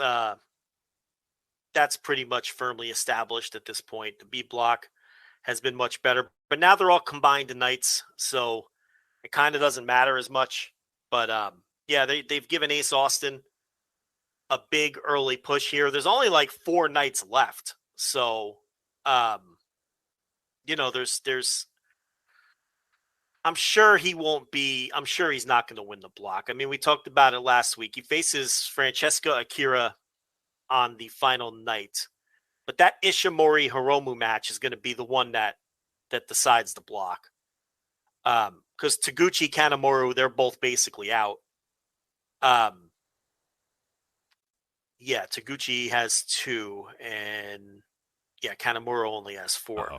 Here we go. This is Joe and Rich trying to do math live. No, they're not out. Like Kanemaru's not out, but Taguchi is, and they'll both be out by the end. Yeah. Yo and Sho, they don't have to be alive for that match to be meaningful. Connors Zane isn't going to matter, so it's going to come down to Ishimori Hiromu. Yeah, Hiromu's got Zane and Connors, who he's going to win both of those, so he's going to get to 10 points. He already has the tiebreaker over Ace Austin. Yeah. So we'll have that tiebreaker. And then, yeah, it'll go to Ishimori, who he's got 8, but he still has Clark Connors, Francesco Akira, and then the Hiromu match. So the Hiromu match, obviously, it's going to lead to that. So, yeah, he's going to have to at least lose one of those two to make that match matter. So, though again, I guess it couldn't because he could win both of those and then lose to Hiromu, and Hiromu would move on the tiebreaker. So, yeah.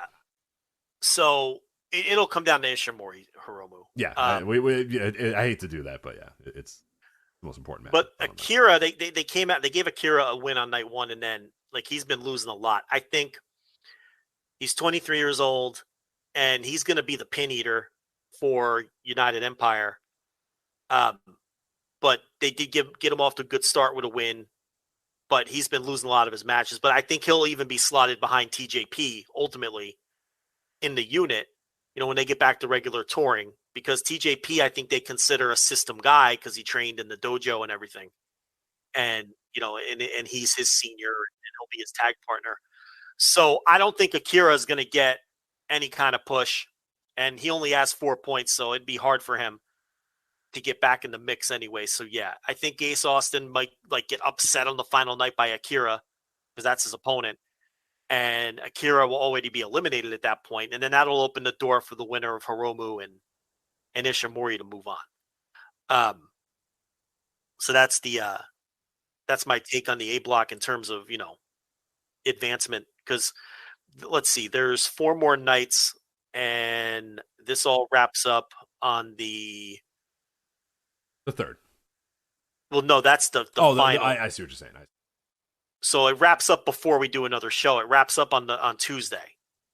So this would be the only time we have to talk because by the time we do another show, we'll know the final. It's going to be happening a couple hours after the show. Now I didn't see, like I said, I didn't see the show on the 26th. The 25th, now the Korakuen shows, I could tell you, I thought TJP Robbie Eagles on the 25th was an excellent match. I thought that Kanemaru's matches in Korakuen were great. The first night, Kanemaru's been great in this tournament, dude. I've loved his stuff this tournament. I don't know why. You need a guy like that. It's just clicking this tournament for me. So he attacks Hiromu with the bell and then works over his knee and then just taps him out. And then what that does, it's not only a shocking finish, but it opens the door for Yo the next night against Hiromu. Because now the story is Hiromu is coming into that match with the fucked up knee from Kanemaru. And then he upsets Taiji Ishimori the next night. And then they also did the thing in Korakuen where Dookie, he did the Liger that finished that Liger and I can't think of his name. Liger and Sasuke. Great Sasuke. Yes. He fell off the top rope. Yeah, that was a great callback. I love that. Yeah, so Doki did the Sasuke Liger finish, which still to this day people debate whether Liger and Sasuke did that on purpose or whether they were improvising on the fly. But Doki fell off the ropes and then he lured Phantasmo in and he beat him with the with the roll up or whatever. So they've been, we talked about it last week. When they get to Korakuen, they're going to do interesting things, and they have done interesting things in Korakuen. I am told that the show that happened today on the 26th, that the best match in the tournament has happened with Robbie Eagles and El Phantasmo. Did you see that or no? I did not see that one yet. Yeah, I was trying to squeeze it in before the show started, and I was not able to get to it. But I've heard great things about it. I think on Cage Match, it's got like 9.57 or something like that right now. 9.47. Yeah. Wow. Yeah. So that's a hell of a number. Yeah. No, I have not seen it yet. My favorite match of the entire tournament so far was Lindemann and Desperado. I loved that match. I forget the date on that. Maybe the 25th. I want to say that. It's kind of starting to blur together a little bit, but that match was spectacular. So for people and everybody that I've said that to has said, "Oh, you'll like LP and Eagles. That's even better than that." So I'm excited to see, what that match really is, because no doubt I'll watch it. Just didn't get a chance to get into it. Started this. I didn't have time either. Yeah, but that would be the first great match of the tournament. I think. I do you think Lindemann Despy was great a couple nights ago, or great? I don't know that I can say great. I would say really, really good. I don't know that I could say great. Me too. There's been a lot of really, really good, and there's been a lot of good, and I can only think of one or two, outside of Taguchi pulling his fucking pants down. There's only been one or two matches that I would say haven't been good in the entire tournament. Everything's good, but we've been waiting for something great. And by all accounts, it looks like we finally got it with Eagles and and Phantasmo, which was the main event, by the way. And they gave them 25 minutes.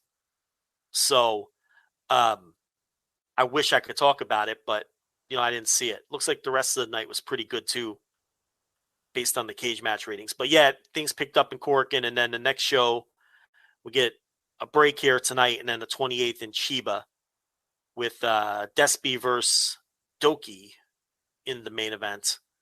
And the A block and then we're semifinal. full. These are now all just full tournament shows, right? Yeah, these are full tournament shows now, all from here on out. So you get the 10 matches each night. And they haven't felt like drags because a lot of them are really short.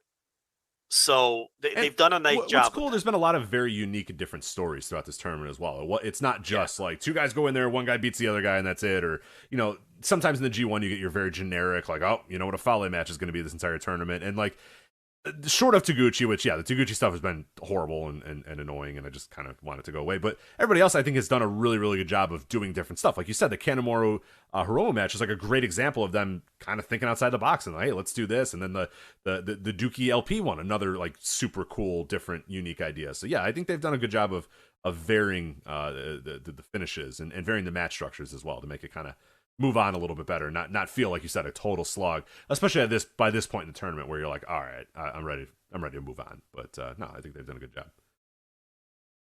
Yeah. So as far as the B block, that's the block that's a little more congested. Everyone in the block, with the exception of Wato and Teton, have either 6 or 8. So, if you want to try to unwind it, I don't know. Like we said last week, you would think that Phantasmo versus Despy is going to be the most important match on the final night there. Because every other match involves someone who you figure won't be in the mix. Dookie and Wato, 2 guys that won't be in the mix. Eagles versus Teton. Teton might already be out. No, he's not out yet, but will be shortly. Bushi, Lindemann. Lindemann's getting beat like a drum, and Bushi isn't going to be in the mix. And TJP, Wheeler, Utah, which, one of those guys could maybe eliminate the other. So it's going to come down to Phantasmo, Despy, more than likely, in that block. But it's so congested. They both have 8 right now. So I guess Lindemann, I don't know. I feel like he's lost every night, but he does have 8 been picking points. up, and I think lately he's been picking up some pretty big wins. So I don't know if that's just doing politics right or whatever it is, but no, I think that they got pretty high hopes for this guy. I really do. He's gotten some really big wins, and that win over Desperado I thought was pretty poignant as well. I don't think you do that without Desperado's not a guy you fuck around with having wins and losses anymore. He's ascended to that level where I think a Lindemann win over him should mean something. It should indicate something to you. But I guess he lost to Bushi too, so maybe not. But I don't know. The way I've seen his booking in this tournament is clear that they see that this guy's got something and that they want to at least do something more with him. I don't think this is like, all right, thank you for your service. Talk to you later, man. Like, let's leave. I don't think that's the case. I think he's hanging around for a little bit. I thought he had one less win than he had is the problem. Oh, okay, yeah. The Dookie upset's really just still weighing on me because that was so surprising. But, they just got, that's to balance the points, and they got his upset out of the way early. But I just thought it was weird that they had him lose on the first night of the block to Dookie. I thought that was weird. And he did lose to Phantasmo, but he's one of the favorites. But they want to bring Lindemann in. They want him to be part of the company. So it would behoove them to book him well. But he's got a lot of supporters, starting with Liger, and they would like him to come in, and he would instantly be, not just one of their best juniors, one of their best wrestlers, period. Lindemann is really great. He's just so sound. And, he's never going to be big enough to be a heavyweight, but, he is a really great wrestler. And he's the crowd is way into him too. I know we're still in clap crowds, but the stuff, the noises that people, they're like visceral noises that people don't even care that like they're not supposed to be cheering. When he does that, cannonball into the crowd, like people just scream. You know what I mean? So that's, Well, it's starting to where he's a champ of another promotion. Yeah. And he's worked for all these different promotions with Strong Hearts and worked in that building a million times. And, the Corkin fans are the smart fans. Yeah. Who They go to get it. all Yeah. these different. Yeah, they go to all these different promotions. They've seen this guy work a million different places. They're aware of him, and they know who he is, and they like him, and they know he's good. So, I fully expect them to be behind him in that way. But final night. What did I say? He was facing. I lost it now. Let me pull it back up. He's facing Bushi on the final night. Yeah, so he'll be irrelevant by that final. If he's in the mix, he'd have to get upset by Bushi to get knocked out. But come down to Phantasmo. He's got Watto and Eagles left, so and Bushi. Yeah, he can lose to Eagles, man. I don't know. I see him losing to Mr. Watto over there, so I don't know. There's only 3 nights left. Yeah, that's the thing. There's things really coming down to it. So, but overall, it's a delightful little tournament. It's been great. It's been solid as hell. Everything has been, other than Taguchi, I would say every other person that I've watched wrestle, I've enjoyed in some form or fashion. Even Yo and Sho. Yo, as of late, the last few matches of Yo have been better. I think the story they wanted to tell was that they're trying to tell the story that he's dull and boring and like unmotivated, and that they're trying to build it. I guess they're trying to ride that momentum into, like you said, that final night to upset Sho or whatever. But yeah, I think everybody I've enjoyed in some form or fashion other than Taguchi. I've not really enjoyed the Taguchi stuff, but it's been kept short enough where I don't think I'm like upset about the Taguchi stuff. I'm just skipping it at this point because I know the score. I know what's going to happen. It's not that big, whatever at this point. But I think everybody else has been good, and I think, ultimately it's been a very fun tournament. And, I saw some discussion about this in our Slack, and I 100% agree that this tournament for the first time in a long time feels like a healthier New Japan in the sense that you have people from New Japan Strong, you have people from CMLL, you have people from GLEAT, you have people from AEW, you have people from Impact. You know what I mean? It feels like an international thing again.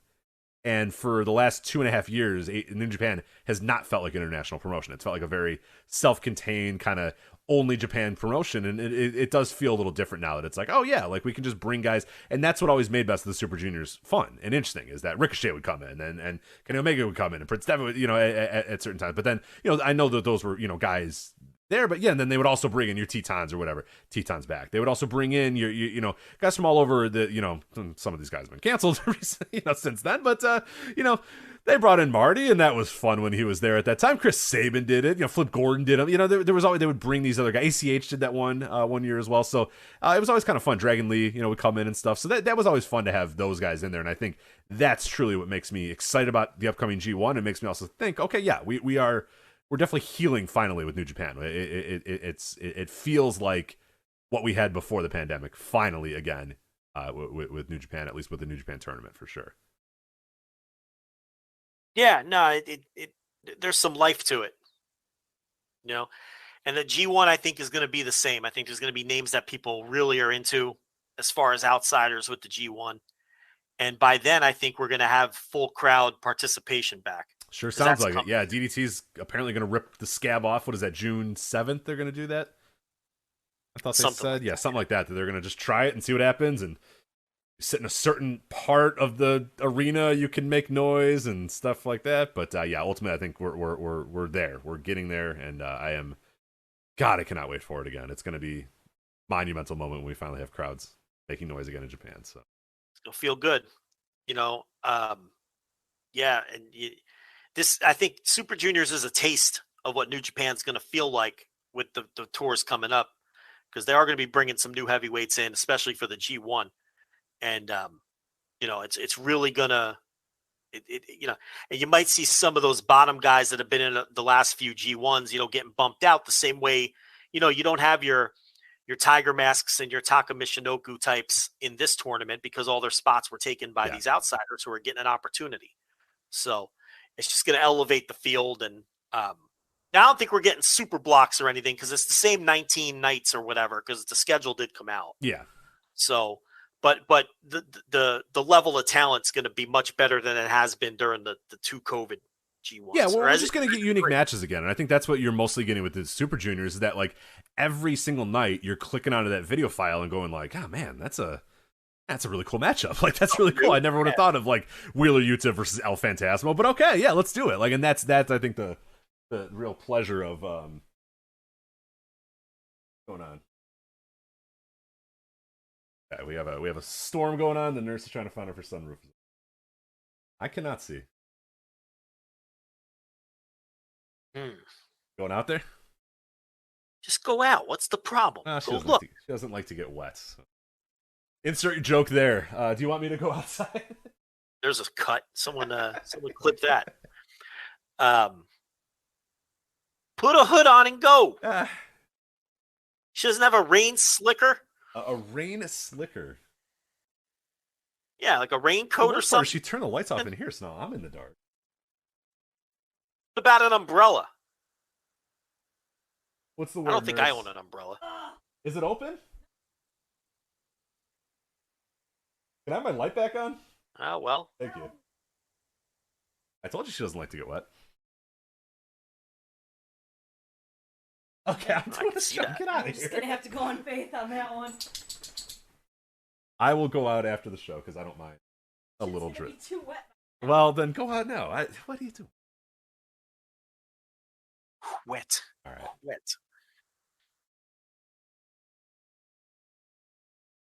Good. You're a dog to stop turning the lights off. All right. Oh, I thought you were using him to wipe your. Okay, get the bricks. Yeah, that's what I was asking. Get out of here. All right. Where were we? We're done with Japan. Nothing left in Japan. Japan. We are done with Japan. Yes. We are done with Japan. One quick thing. 30 years ago this week, Kikuchi Kobashi versus Can-Am Express. Please watch it if you haven't watched it before. So. I'm going to write a column about it on Flagship Patreon. So, very easy to find. Pretty much, I'm going to gatekeep you. If you've never seen that match, you're dumb and you should watch it. So, is that fair? I mean, why have you not watched that match? It's one of the greatest matches of all time. 3 minutes. It's one of the greatest matches ever. Like, what the hell are you doing? Go watch it. And now the other part, it's 30 years old this week. So I am going to write about it. I'm going to shame you also in written form at some point. But yeah, go watch it. Very easy to find. I tweeted out about it a couple of days ago, so you can go to @VoicesWrestling if you want to, even though we don't do anything on there. But yeah, you can just get plugs and you'll get a link to that video. So, all right. Yeah. Do you want to talk about Dirty Ron McDonald at GCW? Oh my God, what a mess. You lost your phone now. Okay. I don't know where your phone is. No, you didn't. You probably left it outside.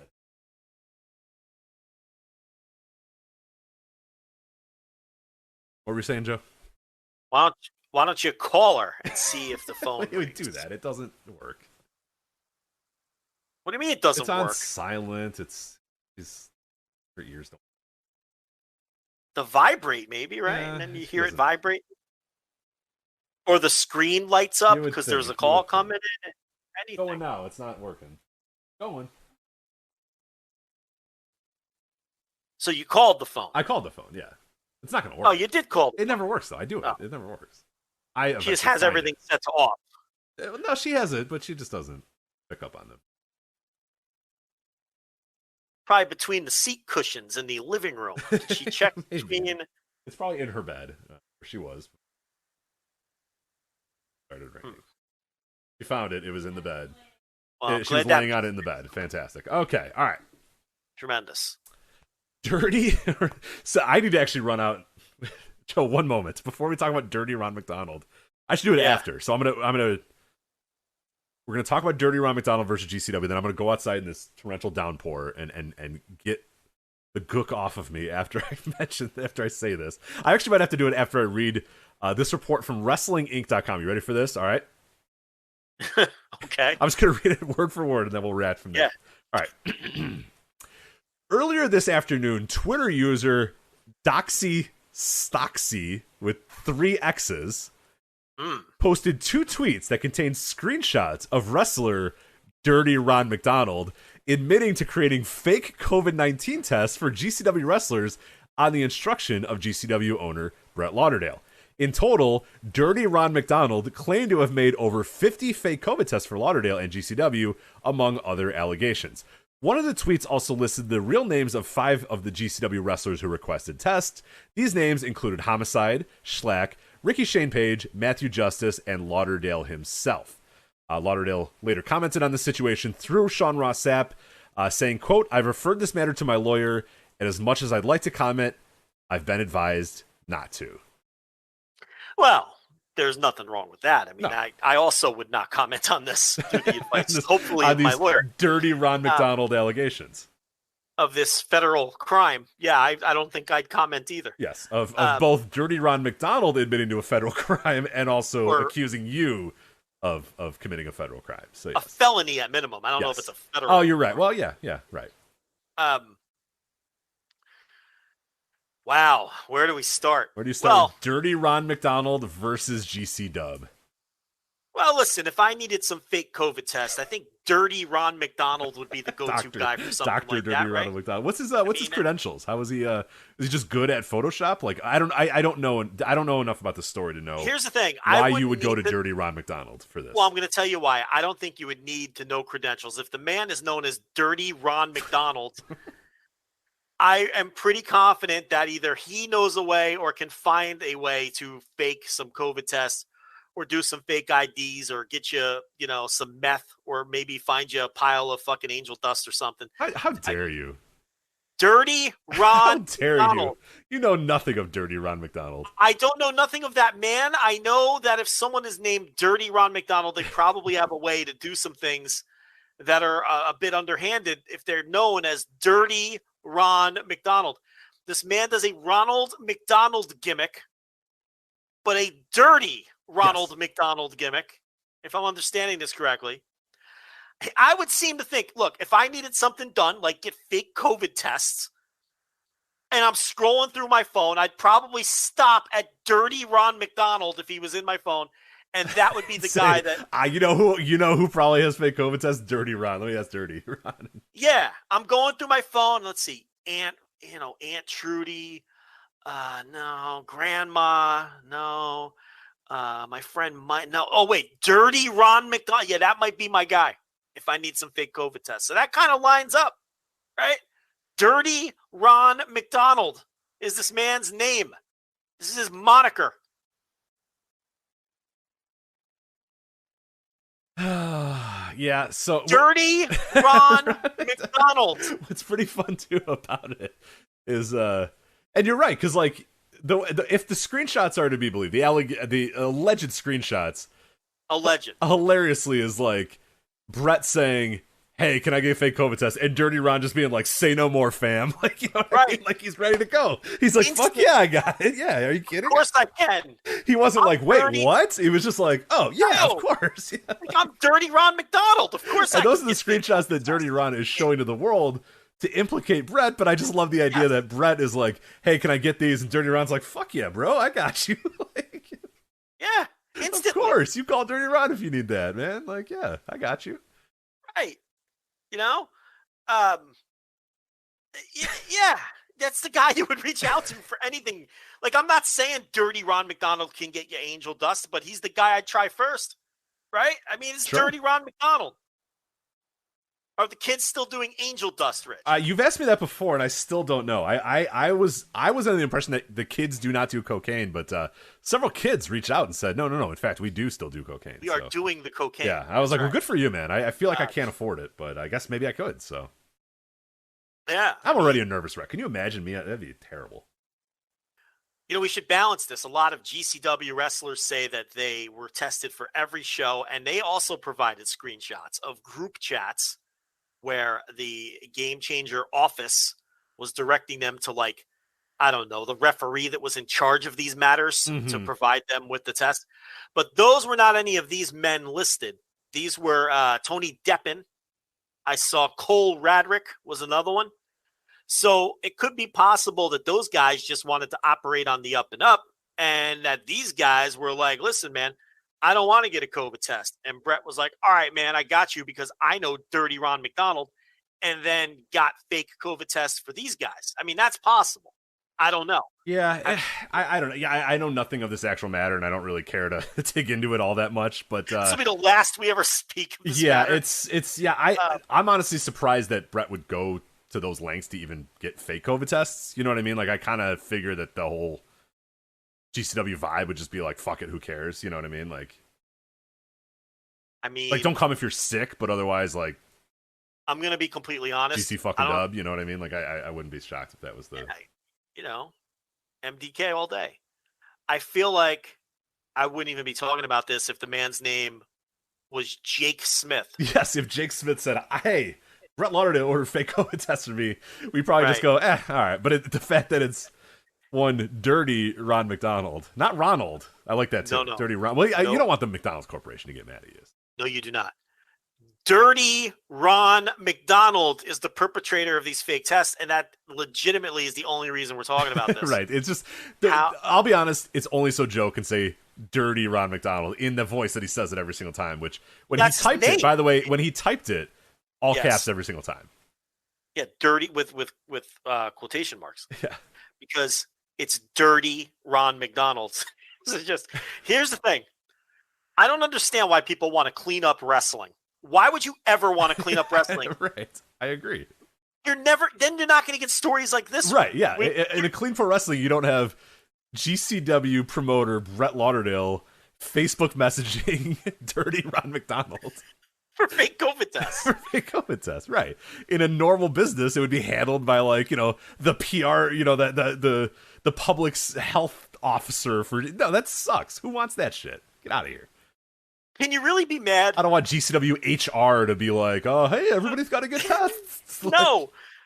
This is what gives wrestling its flavor. When Dirty Ron McDonald is alleging that when Dirty Ron McDonald. I still don't know Dirty Ron's credentials. Listen, why does Dirty Ron know? Like, what did he do? Does he just have Photoshop? Like, what is it? What are we doing here? When Dirty Ron McDonald is admitting to felonies to try to get a one-up on somebody. You want to clean this business up? Like that? No. That's what you're at? Why? Not I. We would lose this gold. Not I. And Rich, can you really be mad when a relationship with Dirty Ron McDonald inevitably goes south? Yeah. Can you be mad at that? No. I mean, you got to think to yourself, it's a ticking time bomb to begin with. If you know a man named Dirty Ron McDonald, like just knowing Dirty Ron McDonald, you have to know at some point something bad is going to come into my life because I am associated with Dirty Ron McDonald. You have to know that. Whether you're getting fake COVID tests from him or not. But he absolutely is the go-to guy. He is without I just question. don't understand what he did. Why him? Why would just I don't know. Why could Brett not just do it on his own? It's just because he's scuzzy as hell. I'm trying to think of this in a very logical. I think if you go through your phone and one of the entries is Dirty Ron McDonald, I think you got to take a deep breath. You got to reassess how you got here, right? You got to think to yourself, okay, how did I get here? Why is Dirty Ron McDonald in my phone? Why? How did I get to this point? And how can we course correct? Right? It shouldn't be, oh yeah, I know Dirty Ron McDonald. He can get me those fake COVID tests that I've been looking for. That's the problem right off the top. You shouldn't have that guy like that. You shouldn't know someone who could possibly achieve this for you. Right. And I've known people who could achieve this for me, Rich. So I speak from experience. You got to clean it up at some point. Is he good at Photoshop? Is that or is he's just Dirty Ron? You just know that you need some shit. Dirty Ron's got you. Well, let me tell you something. Martin Schlachter had himself a negative test. So that's all that matters. So no matter right? what, he's good at something. He's whatever it was, he was good at making them. Yeah, that's true. It's just, I like the blurring out the ER in Martin Schlack. Just in case you were like, I don't know who that is. Who could that possibly be? Thank God we don't know his full last name. Who could Martin Schlack? Richard Page, you say? What wrestler could that who be? Could that possibly be? God damn it.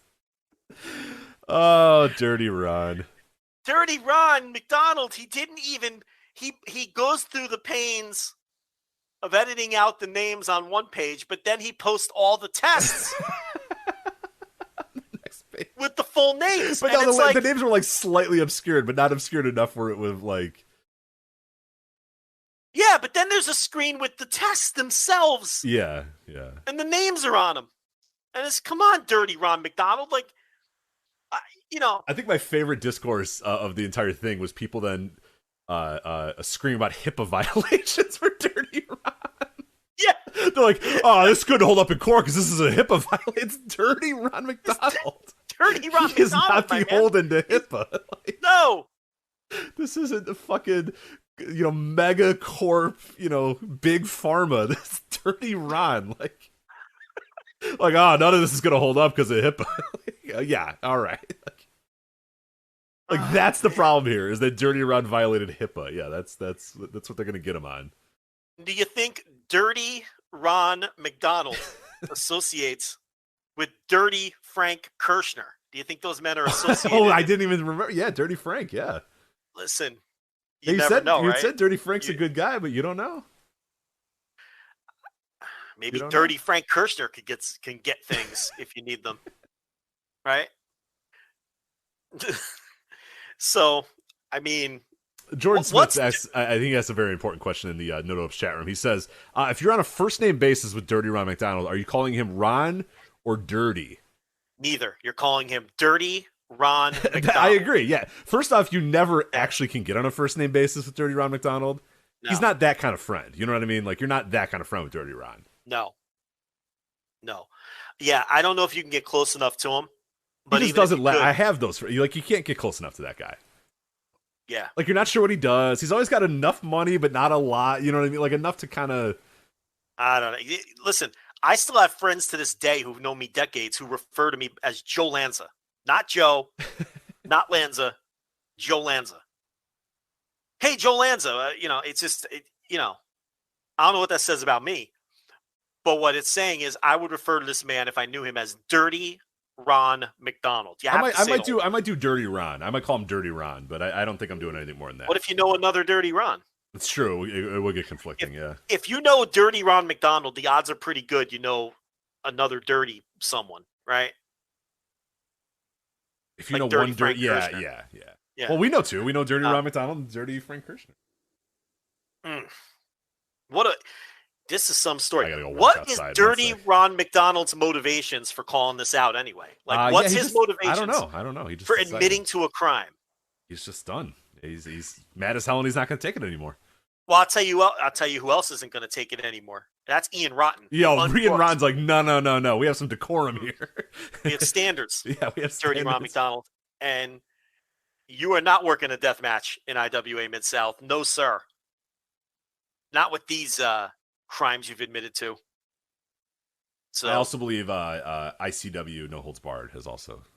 Well, that's not as funny of a joke. Yeah, so I chose Ian Rotten. No, yeah, and you're right. Yeah, Ian Rotten taking the moral high ground here is something else. Yeah. Well, here's something we'll never talk about again. Yeah, please, dear God, let's please never talk about this. No, but listen, people complain we don't talk GCW. Well, there you go. What do you think of that? Talk GCW. Speaking of Game Changer Wrestling, they are also running this weekend. There's a little bit of a mini Double or Nothing weekend going on, but nothing the big JL and RK are going to be watching, I don't think. Things kick off, I believe, already going on in an hour. So right after the show, Joe, you can watch BXS Better Off Dying. You might be better off dying than watching that show. Moving on, I think next one... Man, is this running in Vegas? Let me find out. It is hard to find shows all about... It is hard to find... No, House of Glory, Hog. They're running in NYC, baby. They're not going to fucking Las Vegas. FSW versus Wrestling Revolver, Deuces Wild. That is at 9:30 on Friday. Why are we doing this? Saturday, May 28th at 1 a.m. Black Label Pro, always bet on black. All right. What do you think about that gambling advice from BLP? Always bet on black. If you're having fun at the roulette table, you want to pick a color and just go with that strategy. It's a social game. Why not? What I don't know. Just, that's what I do. Can we move on? That's what I do at roulette. I play roulette for like a couple hours. Yeah. Black, red, even on. Fun. You play trends even though it doesn't mean anything. Yeah. Saturday, May 28th, Wrestling Revolver, Vegas Vacation. Will it be as fun as the movie? Probably not. GCW Downward Spiral, 10 p.m. on Saturday. Okay. Downward Spiral indeed. And that is it for the GCW the Double or Nothing weekend. So if you're in town for Double or Nothing and can't find anything else to do in Las Vegas, you got those professional wrestling shows for you. Lazy town, not much going on. Not much, yeah. Cowtown, as they call it, right? Oh, yeah, sorry, that's Sacramento. So. Great O'Khan found some things to do in Vegas. Great O'Khan found some penises. He found some asses. Man's living it up. Yeah, man is living it up. Yeah, he got whipped by a waitress in the Heart Attack Grill. Oh, was that okay? I didn't know what was going on in that. That was from the Heart Attack Grill. Yeah. Oh, that explains the burger now. Okay, I was like, I don't get with the burger and the whip. That makes sense. That's why she's in the, I don't. It's Las Vegas, dude. Nurse outfit that nurse has ever worn. Yeah, that's sexy nurse outfit. I assure you that is not. You don't get that. I have never seen the skirt, this very small skirt that barely covers the posterior. Yeah. I mean, it almost barely a skirt at that point. We've never seen that. Hey, did you ever ask the nurse to dress up like a naughty nurse? And is she like, I do that for a living. Like, I'm not going to do that. I never really broached the subject because I figured that's what I think that's what it would be anyway. Going to be. She'd be like, aren't I always a sexy nurse? You know what I mean? Like, I feel like that would be the comeback. Yeah. And then I get screwed, and then I'm not getting anything. Now it's like, so I'm not sexy every day? And I'm like, all right. Like, so you mean my blue scrubs and my Crocs don't do it for you? Right, exactly. Right. And then you're in trouble. Mm-hmm. Yeah. Does she wear blue scrubs or does she go with the gimmicky scrubs with like hot dogs on them? No, she has to wear the blue scrubs. So yeah, it's blue scrubs. She wears the blue scrubs. Yeah. Because she's doing some serious nursing. Oh, yeah. This isn't peds. You know what I mean? She doesn't have time to be wearing Winnie the Pooh fucking scrubs. Yeah. I bet you there are Winnie the Pooh scrubs. Oh, that's got to be. Certainly. Yeah. Like if you, to be fair, these people are working with like children who have cancer, so they can wear whatever the hell they want if it makes the kids happy. I don't care. Like if you're married to like a house cleaner, could you get her to put on a French maid outfit, or would that also be demeaning? You ever think about these things? I don't, but I will now, I guess. So. I think about these things a lot. Like I'm married to a banker. There's no such thing as a sexy banker. Oh, I don't think that's true. You know? No, I don't think so. Oh, you're into like the businesswoman. Yeah. Oh, yeah. You like that. Yeah. Yeah. No, I hear a nice little short skirt, the boobs out. I mean, that's probably what she's doing. Yeah, but if you go to but here's the thing. I can go into a novelty shop and get made. Right, you can't say, hey, give me this. Do you guys have a sexy banker outfit? They'd be like, banker. Right. Yeah. They don't, so that's what I kind of mean. What are you exactly asking for? I'm not quite sure. Right. Just lingerie? Like, what is a sexy banker dressed like? I'm not quite sure. Yeah. Right. That's what I mean. Like, but if you're married to like a house cleaner, I don't know if she wants to come home and grab the feather duster for your bed shenanigans.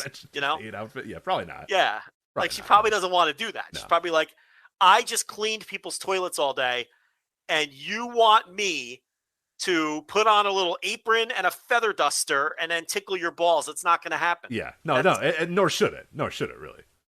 Yeah, that's what I'm saying. So it's like, I don't think, that's why I was curious if the nurse has ever dressed up like a sexy nurse. She has never dressed. She dresses up like a sexy nurse every single day, but good that's husband. Right. She might be still listening. But yeah, absolutely. Yeah, no, I've never asked for a sexy nurse. All right. I just, after 10 years, that's one I don't think I've asked you. Yeah, well, there you go. Thank you. Yeah, I'll bring it up. I'll see what the thoughts are.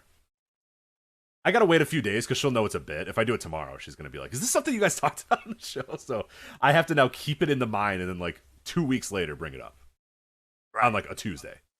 Yes. Because if I bring it up tomorrow, it's you don't want to tip her off. It's showing my hand for sure. Yeah. Yeah, then she's firing up Spotify. Like, is that a Lanza? Did Lanza tell you to say that? But no. Yeah. Yeah. O'Khan enjoying himself in Absolutely, as well he should. City, yes, that is.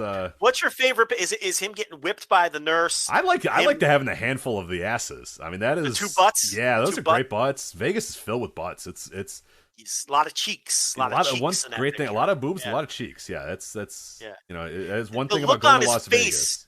The look on his face as he's grasping the cheeks. Oh, yeah, he knows. Yeah, that's the Dominator, baby. Yeah, he got a handful of some prime A+ cheeks there. Yeah, and that's the most remarkable thing about that place is that, you know, and I've told this to people, it's like no matter what, it doesn't matter. You go to that city, and I don't even like Las Vegas that much, but like you can do whatever you want at that city because nobody is paying attention to you because there's just tits and ass and lights everywhere. Yes. You could do anything on the strip and no one's going to pay attention to you because there is probably an extremely hot woman not wearing clothes within 5 feet of you at all times. Yeah. Wow. Or an enormous drink or neon lights or a fucking fountain or a tiger. You know what I mean?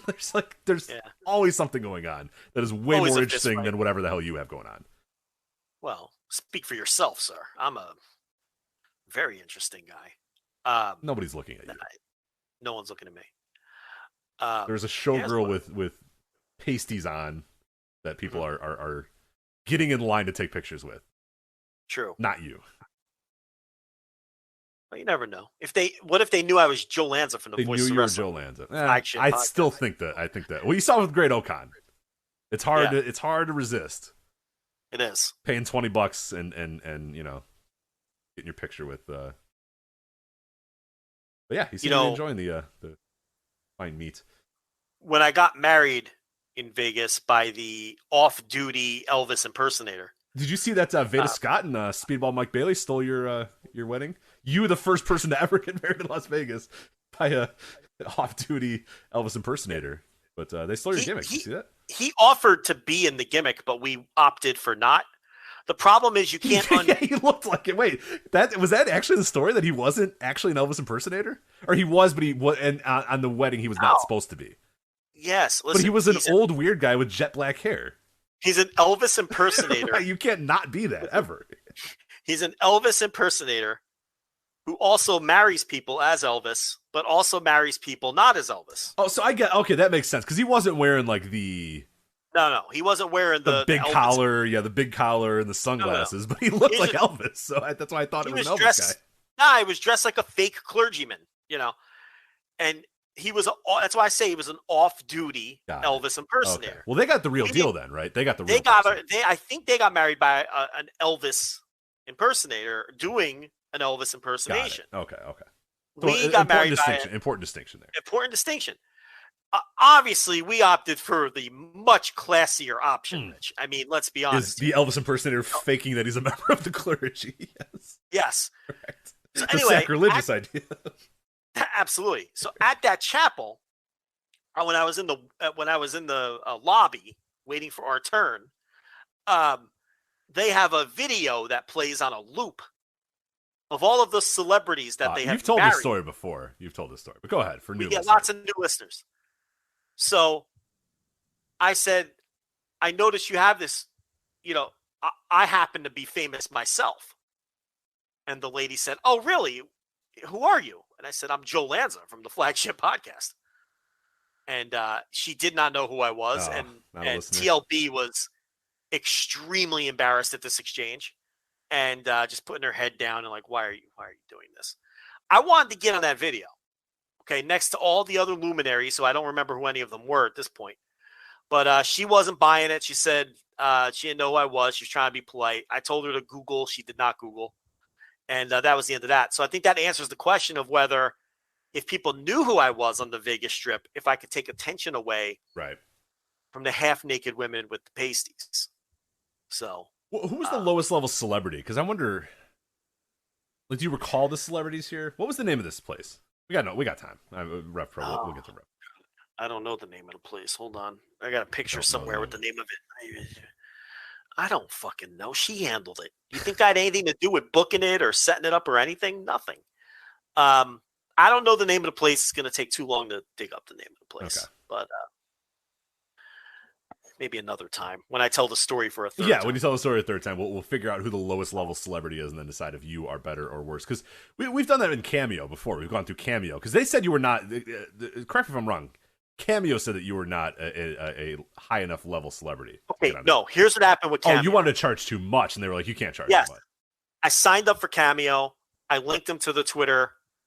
We had enough followers and all that. But I wanted to charge $100 per Cameo. Got it. Because I don't want to be doing $5 cameos every day. I have no interest in that. Now, a couple $100 cameos a year where someone wants me to call their friend a dope and tell them to hit the bricks, I'll do a couple of those a year for $100. I don't want to be doing $5 cameos every day of my life. It's not worth it. So I wanted to charge $100. They were like, they didn't want me. They didn't think I should be charging that much based on my level of fame or whatever. Right. And then they gave me a suggested price that I should be charging. And I was like, I'm not interested in that. And then they never got back to me. And this was way before Brian Alvarez and Sean Ross Sapp. This was years ago when Cameo was just starting to, pick up steam.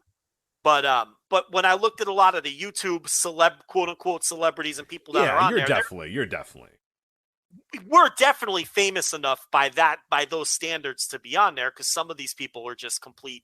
And I would check their Twitter and they would have like 5,000 followers, and their YouTube would have like 10,000 followers or subscribers or whatever. But the problem was they didn't want me to charge $100, and I didn't want to do them for like $5. I just have no interest in that. So anyway, that's the Little Church of the West is where you were. So.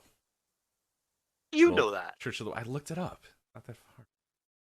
Oh, how would you be? Don't even I looked it up on our Patreon because, of course, Patreon content was you demanding that I put the video up and me saying, "Yes, please tell me your wife is okay with this." Like, I'm not.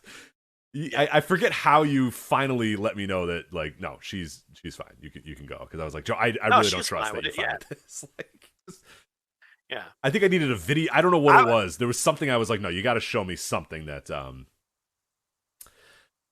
Yeah, she was right with it. Okay, I'm looking at the recent ones. Yeah, you're not nearly as popular as these people. Jodie Sweetin of Full House. Oh, Full in House. 2007. You're not anywhere near there. What is she doing now? Well, come on. Fuller House. Billy Piper and Chris Evans. Who's Billy Piper? I don't know who Billy Piper is. Chris Evans, like the movie actor? I think so, yeah. Oh, you know Billy Piper. Yeah, she was in... Yeah, she was in... I don't remember. Anyway, well... okay. On the Flagship Podcast? I don't think so. She was not. No, you're right there. She have one of the most successful wrestling Patreons? I don't think so. I don't think so. Billy Bob Thornton and Angelina Jolie, I think you're just a couple rungs below them on the... Yeah, all right. Robert Goulet, former WrestleMania guest. Robert Goulet. Isn't he dead? I believe he is dead, yeah. Well, he's old. Well, like, you act like Robert Goulet shouldn't be dead. He was... Don't they want people alive in their video? I mean... I guess. Oh, he only died when he was 73. Wow, he always looked a lot older than that. Oh, he was only 73. Okay. I think they should bump Goulet and get Lanza on him. That's what I think. Yeah, he's dead. I mean, no one knows. Yeah. He doesn't. How much cachet does Robert Goulet have in 2022? I don't think that much. Richard Gere and Cindy Crawford. I think you're. See, TLB picked a classy joint. Yeah, this is. I gotta admit, Judy Garland, your favorite actress of all time, got married there. Well, when in like 1960? 1965. Jeez. Yeah. Why is she my favorite actress of all time? I have no affinity for Judy Garland. Nola Gallagher of Oasis got married there, 1977 or 1997. See? Let me tell you, the photo package wasn't cheap either, and TLB made me pay for the most expensive one. This is Lars Ulrich of Metallica. We're talking some Red Fox. Oh man. Yeah. And this goes back to 1943, so we're talking. Yeah, this is a classy place. Yeah. You mocked me. No, I really did. I apologize. Yeah. See the luminaries who were married. Well, no, I thought, like, I didn't know we were talking Robert Goulet and Red Fox, but it's Jodie Sweetin. Let me ask you a question, pal. Who got married in your church? The Beach? Nobody. Yeah. Not Goulet, I can promise you that. I don't think Robert Goulet ever, yeah. You're right. You're not wrong. You're not wrong. Not wrong. Yep. So, Now, were there sirens going off in the background during the ceremony? There were. It made for a light moment. It was a very adorable moment, as you guys both try not to laugh and then both laugh. So that was good. I like that. Yeah. All right, let's RevPro. Let's talk about RevPro Epic Encounters 2022. This is up finally. It didn't take that long. It took them only a couple days to get out on their on-demand service, RevPro. They're switching though to a new on-demand service. They're leaving Pivot Share, which I admit I am not too sad about. So I don't know the exact specifics of it right now. I didn't really make much sense of it, but I don't have to really make much sense of it for another 2 weeks, right? Or 2 or 3 weeks or whatever when things are officially going to move over to the new service. But this one was up. This is the show from last weekend. We previewed it on last week's show. We were excited to watch it, and I think it was ultimately a pretty good show. I think I wasn't... they've had better shows for sure, I think. There was a lot of stuff I did like on the show. There was a lot of stuff that I thought went a little too long or I didn't quite love. But I think ultimately I enjoyed this show. But what did you make of Epic Encounters 2022? I thought it was a good show with one very good match and then a bunch of matches I, for the most part, enjoyed a lot. And one match that I was enjoying, but then it went entirely too long and I decided I didn't like it. But I thought they made the best of a bad situation with Will Ospreay with his, I believe, kidney infection. Yeah, we should note that. Yeah, the initial plan, obviously, in the main event, was going to be Ospreay versus Suzuki, but a couple days before the event, he had a kidney infection, or I forget the exact thing, but he was not able to be on the show. So that kind of, you lose one half of your main event, you lose arguably your biggest star in RevPro. It's not easy, but I think they made the best of the situation. The card did not you didn't feel disappointed by the end of the card. You didn't feel like you got ripped off because Ospreay wasn't there, which is well, they put Oku in, which it was smart because he wrestled the opener against his tag partner and defended the Cruiserweight title, and he beats Connor Mills. And then they put him in the main event, and it was kind of, look, they didn't have a lot of options because it was a couple days out when they found out Ospreay couldn't work. But Oku was a good choice because he's already a very sympathetic babyface to begin with. He has a good crowd connection and all those things. Plus, he wrestled the match earlier in the night. So he comes in as an extreme underdog, which is what you want against Suzuki. That's the dynamic that you're looking for. And you know that those RevPro fans are going to rally behind Oku because he's a big favorite there. And that's the kind of charisma that he has and all those things. So I think they really made the best of that bad situation by putting Oku in that spot. And Rich, I was thinking about this too. Suzuki then cut the promo on Ospreay in the post-match. They sold this show out, right? Now they still have Suzuki and Ospreay that they could do again later. It kind of all works out, right? Because now you still have that Suzuki Ospreay main event that you can go to at another time now too. So, so that's kind of like, obviously, if they would have pulled something like that on purpose, that's a very dirty promotional scheme. But this was something completely out of their hands. So this was a crowd-pleasing match. They were into it. It drew a great house. And now you still have Suzuki Ospreay that you can go to later. So as far as matches that I really, really liked on the show, I guess we can go match by match if you want. We're a little pressed for time. But I thought Aussie Open and Velocities was really, really damn good. I think I liked the first match between these two a little bit better, or the most recent one a little bit better. I will say the final, 8 minutes of this match were fucking nuts. I was a little disappointed, I guess, Joe, this is my question to you. Were you surprised that the fans didn't really seem to care about the Velocities at all? I thought the fans would have understood what this match was and the gravitas that this match carried and who the Velocities were, but it really felt like they needed to kind of win this crowd over, and I was kind of shocked by that. I didn't think that was going to be the case. I thought the moment the bell rang, the crowd was going to be into this match knowing what they were going to get, but it wasn't that case. There was a lot of fans that felt like they just had never seen the Velocity or never heard of the Velocities ever. Well, it would make sense. Sometimes it takes a while for, a new act to get over, and to them it is a new act, right? So, they won them over by the end. It was a great match, and people were going crazy for it. So maybe the next time they're there, that, fans will respond better to it, to them. But I didn't think it was quite as good as the match they had in Australia last year. Yeah. I did think it was a very good match. I thought that the Velocities and Jude London and Paris De Silva, they were a half second behind on a couple of key spots that bothered me. But this is real technical stuff that if you're sitting there having a beer, you wouldn't have noticed it. But a couple of pin breakups and spots that required great timing, they were a little bit off. Yeah, there was one where I saw the ref was like, 1, 2, come on, get in there. This guy hadn't jumped off top rope yet. I know the exact spot that you're talking about. You see the ref look up while he's doing a count. It's like, yeah, you wouldn't. Yeah, I thought the match last year for PWA Black Label was more of a PWG style match. And this one was more Aussie Open bullying these guys for the first half, with the story being they're too small, they can never overcome the size.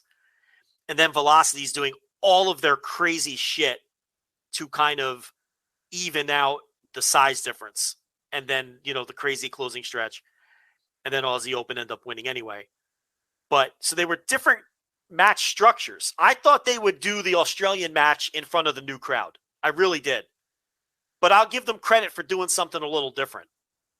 But what was similar about both matches is in the Australian match, Mark Davis was a fucking monster. He was a beast. He was flinging these little guys around.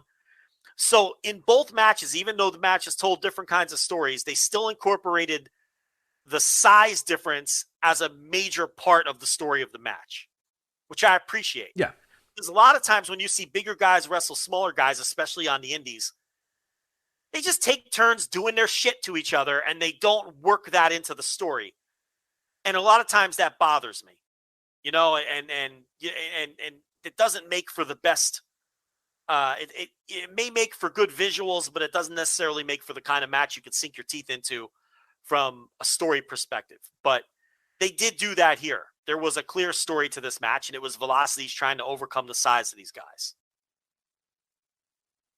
I liked it a lot. Like I said, the closing stretch, I think, really, really delivered. Yeah, I think these guys have had better matches, and they probably have a better one in there. But like I said, I did like the story. I think the build was smart of building up to that closing stretch and then just doing the crazy closing stretch at the end. But if they bring these guys back, especially in the UK, the fans will know who Velocities are, and they can get right into it with that match. But quickly, I'll just go over the rest of the card here. Just to be clear, though, for me, easy notebook. I mean, last year. Absolutely. I'm judging it on like is this in my match of the year list, and like I don't know that this one is, and the other ones were. So yeah. Last year it was my tag team match of the year, and it threatened my overall match of the year. This match was not on that level, right? But it was still a great match, right? So if you're judging it from that standpoint, that's a big difference. So. Quickly on the other stuff. Yeah, Oku encounter Mills on the opener. I thought it was good. Probably didn't need to go 17 minutes, but I thought it was a really good, kind of smart built match. It wasn't two guys that hated each other. It was two guys that respected each other to a point, partners, but also wanted to prove that one was better than the other. So yeah, it had a good bit of hatred, but also like a lot of kind of groundwork and a lot of which makes sense. With these two guys aren't going to be punching and kicking the hell out of each other. They're going to more try to out wrestle their partner, and then ultimately Oku does get the win and defeats Connor Mills, retain the Cruiserweight title. He extends his hand and Mills kind of says, fuck you. Nope. and then leaves. So then real quickly, the Lycos Gym and Smoking Aces versus Shota Umino, Sunshine Machine, and Yota Tsuji. This was a wild multi-man tag. I liked it. I thought it was enjoyable. Yeah, there was a lot of stuff going on in this one. Yeah, I don't know that I have extensive notes about it because it was just a lot of shit happening. But yeah, it was entertaining for 15 minutes for sure. Yeah. Ricky Knight Jr., Aaron Henare. Again, I think kind of a theme of this show. I don't know why it went 16 minutes, but I thought it was pretty good. They were very slow at the beginning, very slow to set it up as they're kind of doing power spots and I'll challenge you to kick me in the back and I'll challenge you to chop me. But once they got going, I thought it was pretty fun, but not anything to go out of your way to check out. But I thought pretty solid. Now we know why Cobb was pulled from this show. It wasn't the injury they made up. They needed him for Dynamite. Yeah. So that tells you how late in the game that the Cobb and Ocon angle for Dynamite came together, because Cobb was, I'm not going to go look it up, but he was pulled from this show just a few days before and replaced by Henare. So, and they made up an injury or something like that. But obviously that angle came together late for Dynamite, but good replacement and a guy that Ricky Knight Jr. can beat, because Henare is not going to be a regular here. Right. And he's aligned with Ospreay, who Ricky Knight Jr. is eventually going to beat. Right, and they did play the story up a little bit that Knight had to like use the tights to do it, so he kind of had to be a little bit of an asshole to get it done because it was taking him too long to put this guy away. So it establishes a little bit of an edge of Ricky Knight, who's always kind of had that little bit of an edge to him. He's never been a clean cut, he's not a clean cut face, that's not him. So I like that little wrinkle that they did there. Do you think he would have beat Cobb? I think he would have. I think they probably would have done some. Yeah, I think he probably would have. It may have been the same finish. He may have just rolled up Cobb and held his tights, and that's how he won. And it's like, fuck, yeah. But I think you're for bringing Cobb in and you're having him face Ricky Knight Jr. You got to have Ricky Knight Jr. win that match. He's not a title holder or anything, so New Japan wouldn't be opposed to it. And the idea is Ricky Knight Jr. was beating one of Ospreay's boys. Yeah, so they were able to tell the same story here. I think he may have beaten Cobb, which is kind of crazy, but I think he may have, and it may have done it in a similar way. Luke Jacobs and Robbie X. Luke Jacobs gets the win here. I liked a lot of this match, but I need Robbie X to do like 7 less flips on every single one of his moves. He's just sitting there waiting for a guy to get into place and then do his flips. And it's like, I get it, dude. It's fine. But like, he's got to figure out a way to make those a little bit more believable. It's just like the other guy's just standing there while Robbie X sets up for whatever flippy do move he's going to do. And I don't want to be Cornette here, but it's like they're a little too flippy. Yeah. A little too flippy. He's an undercard guy who they use on all their shows, and he's never going to get pushed or anything. To me, my takeaway was Luke Jacobs showed a lot of fire here. Well, Luke Jacobs looked great here. Yeah, he's a guy that I've never been super, super impressed with, but I think this was the most impressive I've seen him. So, yeah, the fire was impressive. Those are things that come with time. But to me, he really showed some emotion and some fire that you don't always see from him. So to me, that was my big takeaway from it.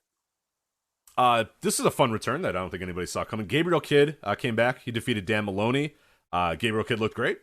He always looks good. Dan Maloney is one of the guys we've put over a lot over the last year.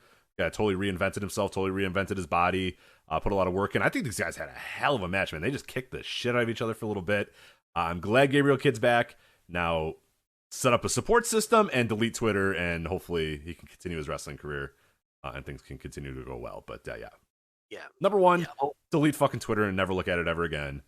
Correct. And 2, just have some sort of support system in place so you don't feel like you're on your own all the time, or feel like you because he's a guy who he seems to be prone to having these issues or episodes or whatever, and it's whatever. But being on social media is not helping any of that. So fucking delete Twitter, and I'd imagine that a lot of those mental health episodes will be much, much, much reduced by not being on. Yeah, I know from experience. I can tell you, not the app for everyone. Nope, not the app for anyone. Honestly, yeah, really. But but they beat the shit out of each other. And it's just a lot of fun because they just beat the living shit out of each other. The bell rang and they just threw lariats at each other and chopped each other and kicked each other. It's what you would expect from them. Yeah, and Kid's got kind of a new look. He like dyed his hair, or like the outside of his hair white. Like he looks different. He wrestled just as well as he did before he went on his little sabbatical. And Dan Maloney is the goods. I mean, we always brag on him, so he's excellent. Someone who I think is signable. But the match was definitely delivered. And then I think this is the match you're referring to. If it is, it's the match I would refer to with the description that you put earlier. RevPro, undisputed British women's title match. Alex Windsor versus Kylie Ray. 13 minutes into this match, I'm like, this is a good little match here. We got some good little stuff going. With different pacing. It's got some good pacing. Kylie Ray looks great. Alex Windsor looked like, real confident. I'm like, this is a fun, tight little match here. And then it went. And then it went. And then it went. And then it ended in 22 minutes and 54 seconds.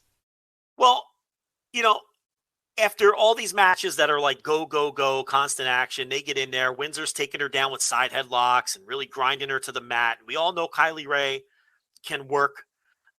So they were having a tight little match here. And then Kylie Ray goes outside the ring. She gets her little backpack and puts it on. And then the match gets all cutesy. And I'm like, I'm done with this. And then it just went on. I was going to say, then there was another 13 minutes in it. So that didn't help. This whole backpack spot and all this BLP kind of fucking nonsense. I have no interest in that. And especially in a place like RevPro, where it's just, we do wrestling and people just beat each other up. And this is just American Indies bullshit. And it made me mad. And then from there, it just never. And then the match felt never ending after. And the crowd, and you could feel it in the crowd too. The crowd was into this at the beginning, and then as it went on, we're just like very much ready for this to be over. Yeah, and it went way too long. The backpack spot completely lost me. Kylie Ray just doesn't take it serious enough. I know that's part of her shtick, Smiley Kylie and all that. It's just, I don't know. She's a good wrestler, but that backpack spot really just completely lost me. And then the match went on far too long. And yeah, I do wonder if that's maybe played a part in why that the Aussie Open velocities took a little while to get going or get the crowd going, or they just weren't familiar with the velocities, whatever. But yeah, then that match happened, and then the main event, Minoru Suzuki versus Oku, again making the best of a pretty tough situation. Oku loses, Minoru Suzuki wins. 19 minutes 53 seconds. Anything you wanted to touch on that one quickly before we get out of here? No, they did the exact kind of match that these two should have done. Yeah. Suzuki bullying him, and then Oku going after the knee, and he weakened his knee to give him a glimmer of hope. And Suzuki was unable to do, like, he did that one great spot where he went to go off the ropes for that kick that he does, but his knee gave out on him and he couldn't complete the spot. And that was giving Oku a flicker of hope. So they could have just done the Minoru Suzuki indie special where he takes on the local indie guy and has the same 9-minute match that he has. Makes funny faces and yeah. And it would have gotten over just the same. And he's over like a motherfucker here because he's always been a big star for RevPro. And but they put more effort into it than that. And then he cut the promo on Ospreay, so they still have that match in their back pocket. So the unfortunate, losing, you lose Will Ospreay before this huge show, but they put the right guy in the main event because, I think the crowd understood that it was a couple days out. What can you do? And they got someone who they genuinely like in the main event to take the spot. And then they worked hard. And now you still have that match that you can do down the line, which very clearly they're going to based on Suzuki's promo. So that was RevPro Epic Encounters. Again, it is available on their on-demand service. It'll be available on that service for a bit. Then they're switching over to a newer service pretty soon as well. So we'll see how that is on the RevPro next show. But ultimately, I'm still going to check with RevPro. I'm still going to like it. I mean, I never watch one of their shows and come away completely disappointed. Like every time I watch RevPro, I'm like, yeah, that was well worth my 3 hours. That was well worth my 4 hours. So. We're going to continue covering them on the show because they have definitely earned it. I like a lot of what they're doing, like their build. I like a lot of stuff about RevPro right now. So there you go. So that is it for us. Again, immediately following Double or Nothing this Sunday, flagship.patreon.com, $10 tier. We are going live with Instant Reaction Live reviewing Double or Nothing. So make sure you're on there right now, flagship.patreon.com. And then again, Voices of Wrestling for all the previews, reviews, columns, all that other good stuff. voicesofwrestling.com/Discord if you want to join the conversation. And make sure you, of course, subscribe to all the podcasts on the Voice of Wrestling Podcast Network. You either subscribe to the Voice Wrestling Podcast feed or subscribe to the individual feeds as well. Plenty of shows covering all topics of pro wrestling. I can find that Voice of Wrestling Podcast Network. So for Joe Lanza, I'm Rich Craich. We'll talk to you next time on the Flagship Podcast. Take care. At JCPenney's Memorial Day sale, sizzling deals are on, with store-wide doorbusters all weekend. Or bring home savings up to 50% during our Memorial Day home sale. Save even more with your coupon. And for all former and active military personnel, enjoy an extra 10% off in-store. Just show a valid military or VA ID at checkout. Shopping is back. JCPenney. Coupon valid on select styles through 5/30. Some exclusions apply. Doorbusters valid 5/26 through 5/30 and excluded from coupons. See store or jcp.com for details. Frontier presents A Tale of Two Homes. I moved in with Frontier Gig Fiber and have been gaming and surfing up a storm with super fast speeds. And I moved in without it and haven't. So you don't have a 100% fiber optic network with 99.99% overall reliability? That's correct. Well, it's never too late to upgrade. Don't just move. Move up. Switch to Frontier Gig Service for just $69.99 a month with AutoPay and get a $200 Visa reward card on us. Go to frontier.com/moving for complete offer details. Services subject to availability and all applicable terms and conditions.